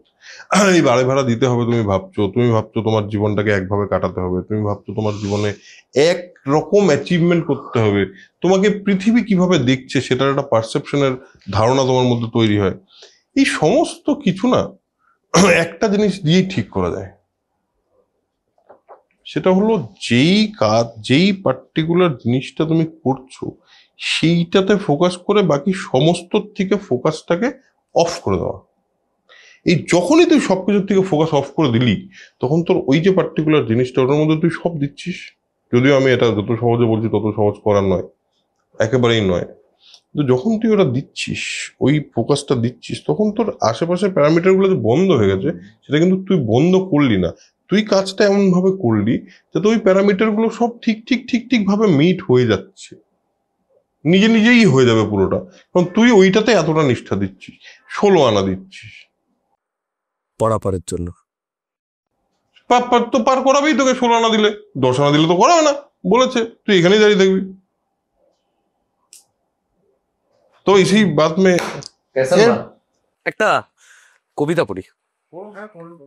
এই তুমি যখন এই কথাগুলো বলছিলে তখন ভাবছিলাম কবিতাটার কথা, বা যে এখন আমি যে মেন্টাল স্টেজে রয়েছি, আর ওই ভালোবেসে একটা কাজ করে যাও, তুমি পেয়ে যাবে আর কি সমস্ত কিছু, সেইটা নিয়ে। দাঁড়াও, হ্যাঁ খুঁজে পেয়েছি। আচ্ছা, কবিতাটা ভাস্কর চক্রবর্তীর। চৌরাস্তায় দাঁড়িয়ে আমরা চারজন, এদিকে স্বর্গের পথ বলে এক চক্ষু নারী হঠাৎ হারিয়ে গেল। চৌরাস্তায় দাঁড়িয়ে আমরা চারজন হেসে উঠলাম, এ ওর মুখের দিকে তাকিয়ে আমরা হেসে উঠলাম, যেন স্বর্গে যাব বলে সেই ভোরবেলা অদ্ভুত ছাতা হাতে আমরা বেরিয়েছি, পায়ে আশ্চর্য চপ্পল। এ ওর শরীর নিয়ে গন্ধ শুকছি সন্ধ্যাবেলা এ ওর বুকের মধ্যে উকি মেরে কোথায় দুঃখ পাপ লুকোনো টাকার মতো রয়ে গেছে, কোথায় ঈশ্বর টুপি খুলে হাঁটু মুড়ে বসে আছেন চেয়ে দেখছি। ওদিকে পোস্টমাস্টারের মেয়ে শুধুমাত্র জুতো জোড়া নিয়ে বাড়ি থেকে চলে গেছে, তার সঙ্গে গোলাপি যুবক, তারা স্বর্গে যাবে। আমাদের স্বর্গ নেই, স্যারিরন আছে। ভালো না কবিতাটা? Deep deep. তাহলে আজকেও আমরা অনেক দিকে ঘুরলাম। হ্যাঁ, অনেক দিকে ঘুরলাম, যা হয় আড্ডাতে। আপনারা তো জানেন আমরা তো আড্ডাতে এরকমই করতে থাকি। আমি তো হোপলেস হয়ে গেছি, আর টপিকই নিচ্ছি না। একটা ভাবি যে এটা হবে, তারপরে সব ওই আড্ডার আগের 1 ঘন্টা জীবনটা শেষ করে দেয়। তোমরাও আর জিজ্ঞাসা করো না, আমি দেখি আগে হতো যে অরুণবদা প্রেমাশিসদা, অরুণবদা না প্রেমাশিসদাই ম্যাক্সিমাম, কালকে কি কি নিয়ে কথা হবে আমি সেটা বের করতাম, কি টপিক হতে পারে ইত্যাদি ইত্যাদি, অনেক কিছু করে টোরে নিষেধ দিতাম, ও কিচ্ছু হচ্ছে না, আমিও বন্ধ করে দিয়েছি যে ঠিক আছে যাবো দেখবো কি হয় জীবনে। ওকে চলো তাহলে এই এই তো episode- এটাই তো আসল। এসছিস কি কোনো এজেন্ডা নিয়ে এসছিস? জন্ম হয়েছে কখনো এজেন্ডা ছিল? তাহলে আমাদের এজেন্ডা নিয়ে হবে। এসে তো জাস্ট দেখলাম, যা দেখছি এগোচ্ছে। এটা কিন্তু তুমি বিশ্বাস করেই বললে, এটাই বিশ্বাস ছিল, কিন্তু এটাই কিন্তু বিশ্বাস ছিল। প্রেমাশিসদা কিন্তু বাবা হতে পারে ভালো, গুরু একটা। ওকে তাহলে এখানেই শেষ করি। অবশ্য ওই এপিসোডটা আসবে পডকাস্টে কুমার বাসুর, অবশ্যই দেখবেন, এবং এটা ওই এপিসোডটাও কেমন লাগলো অবশ্যই জানাবেন। Thank you, tata.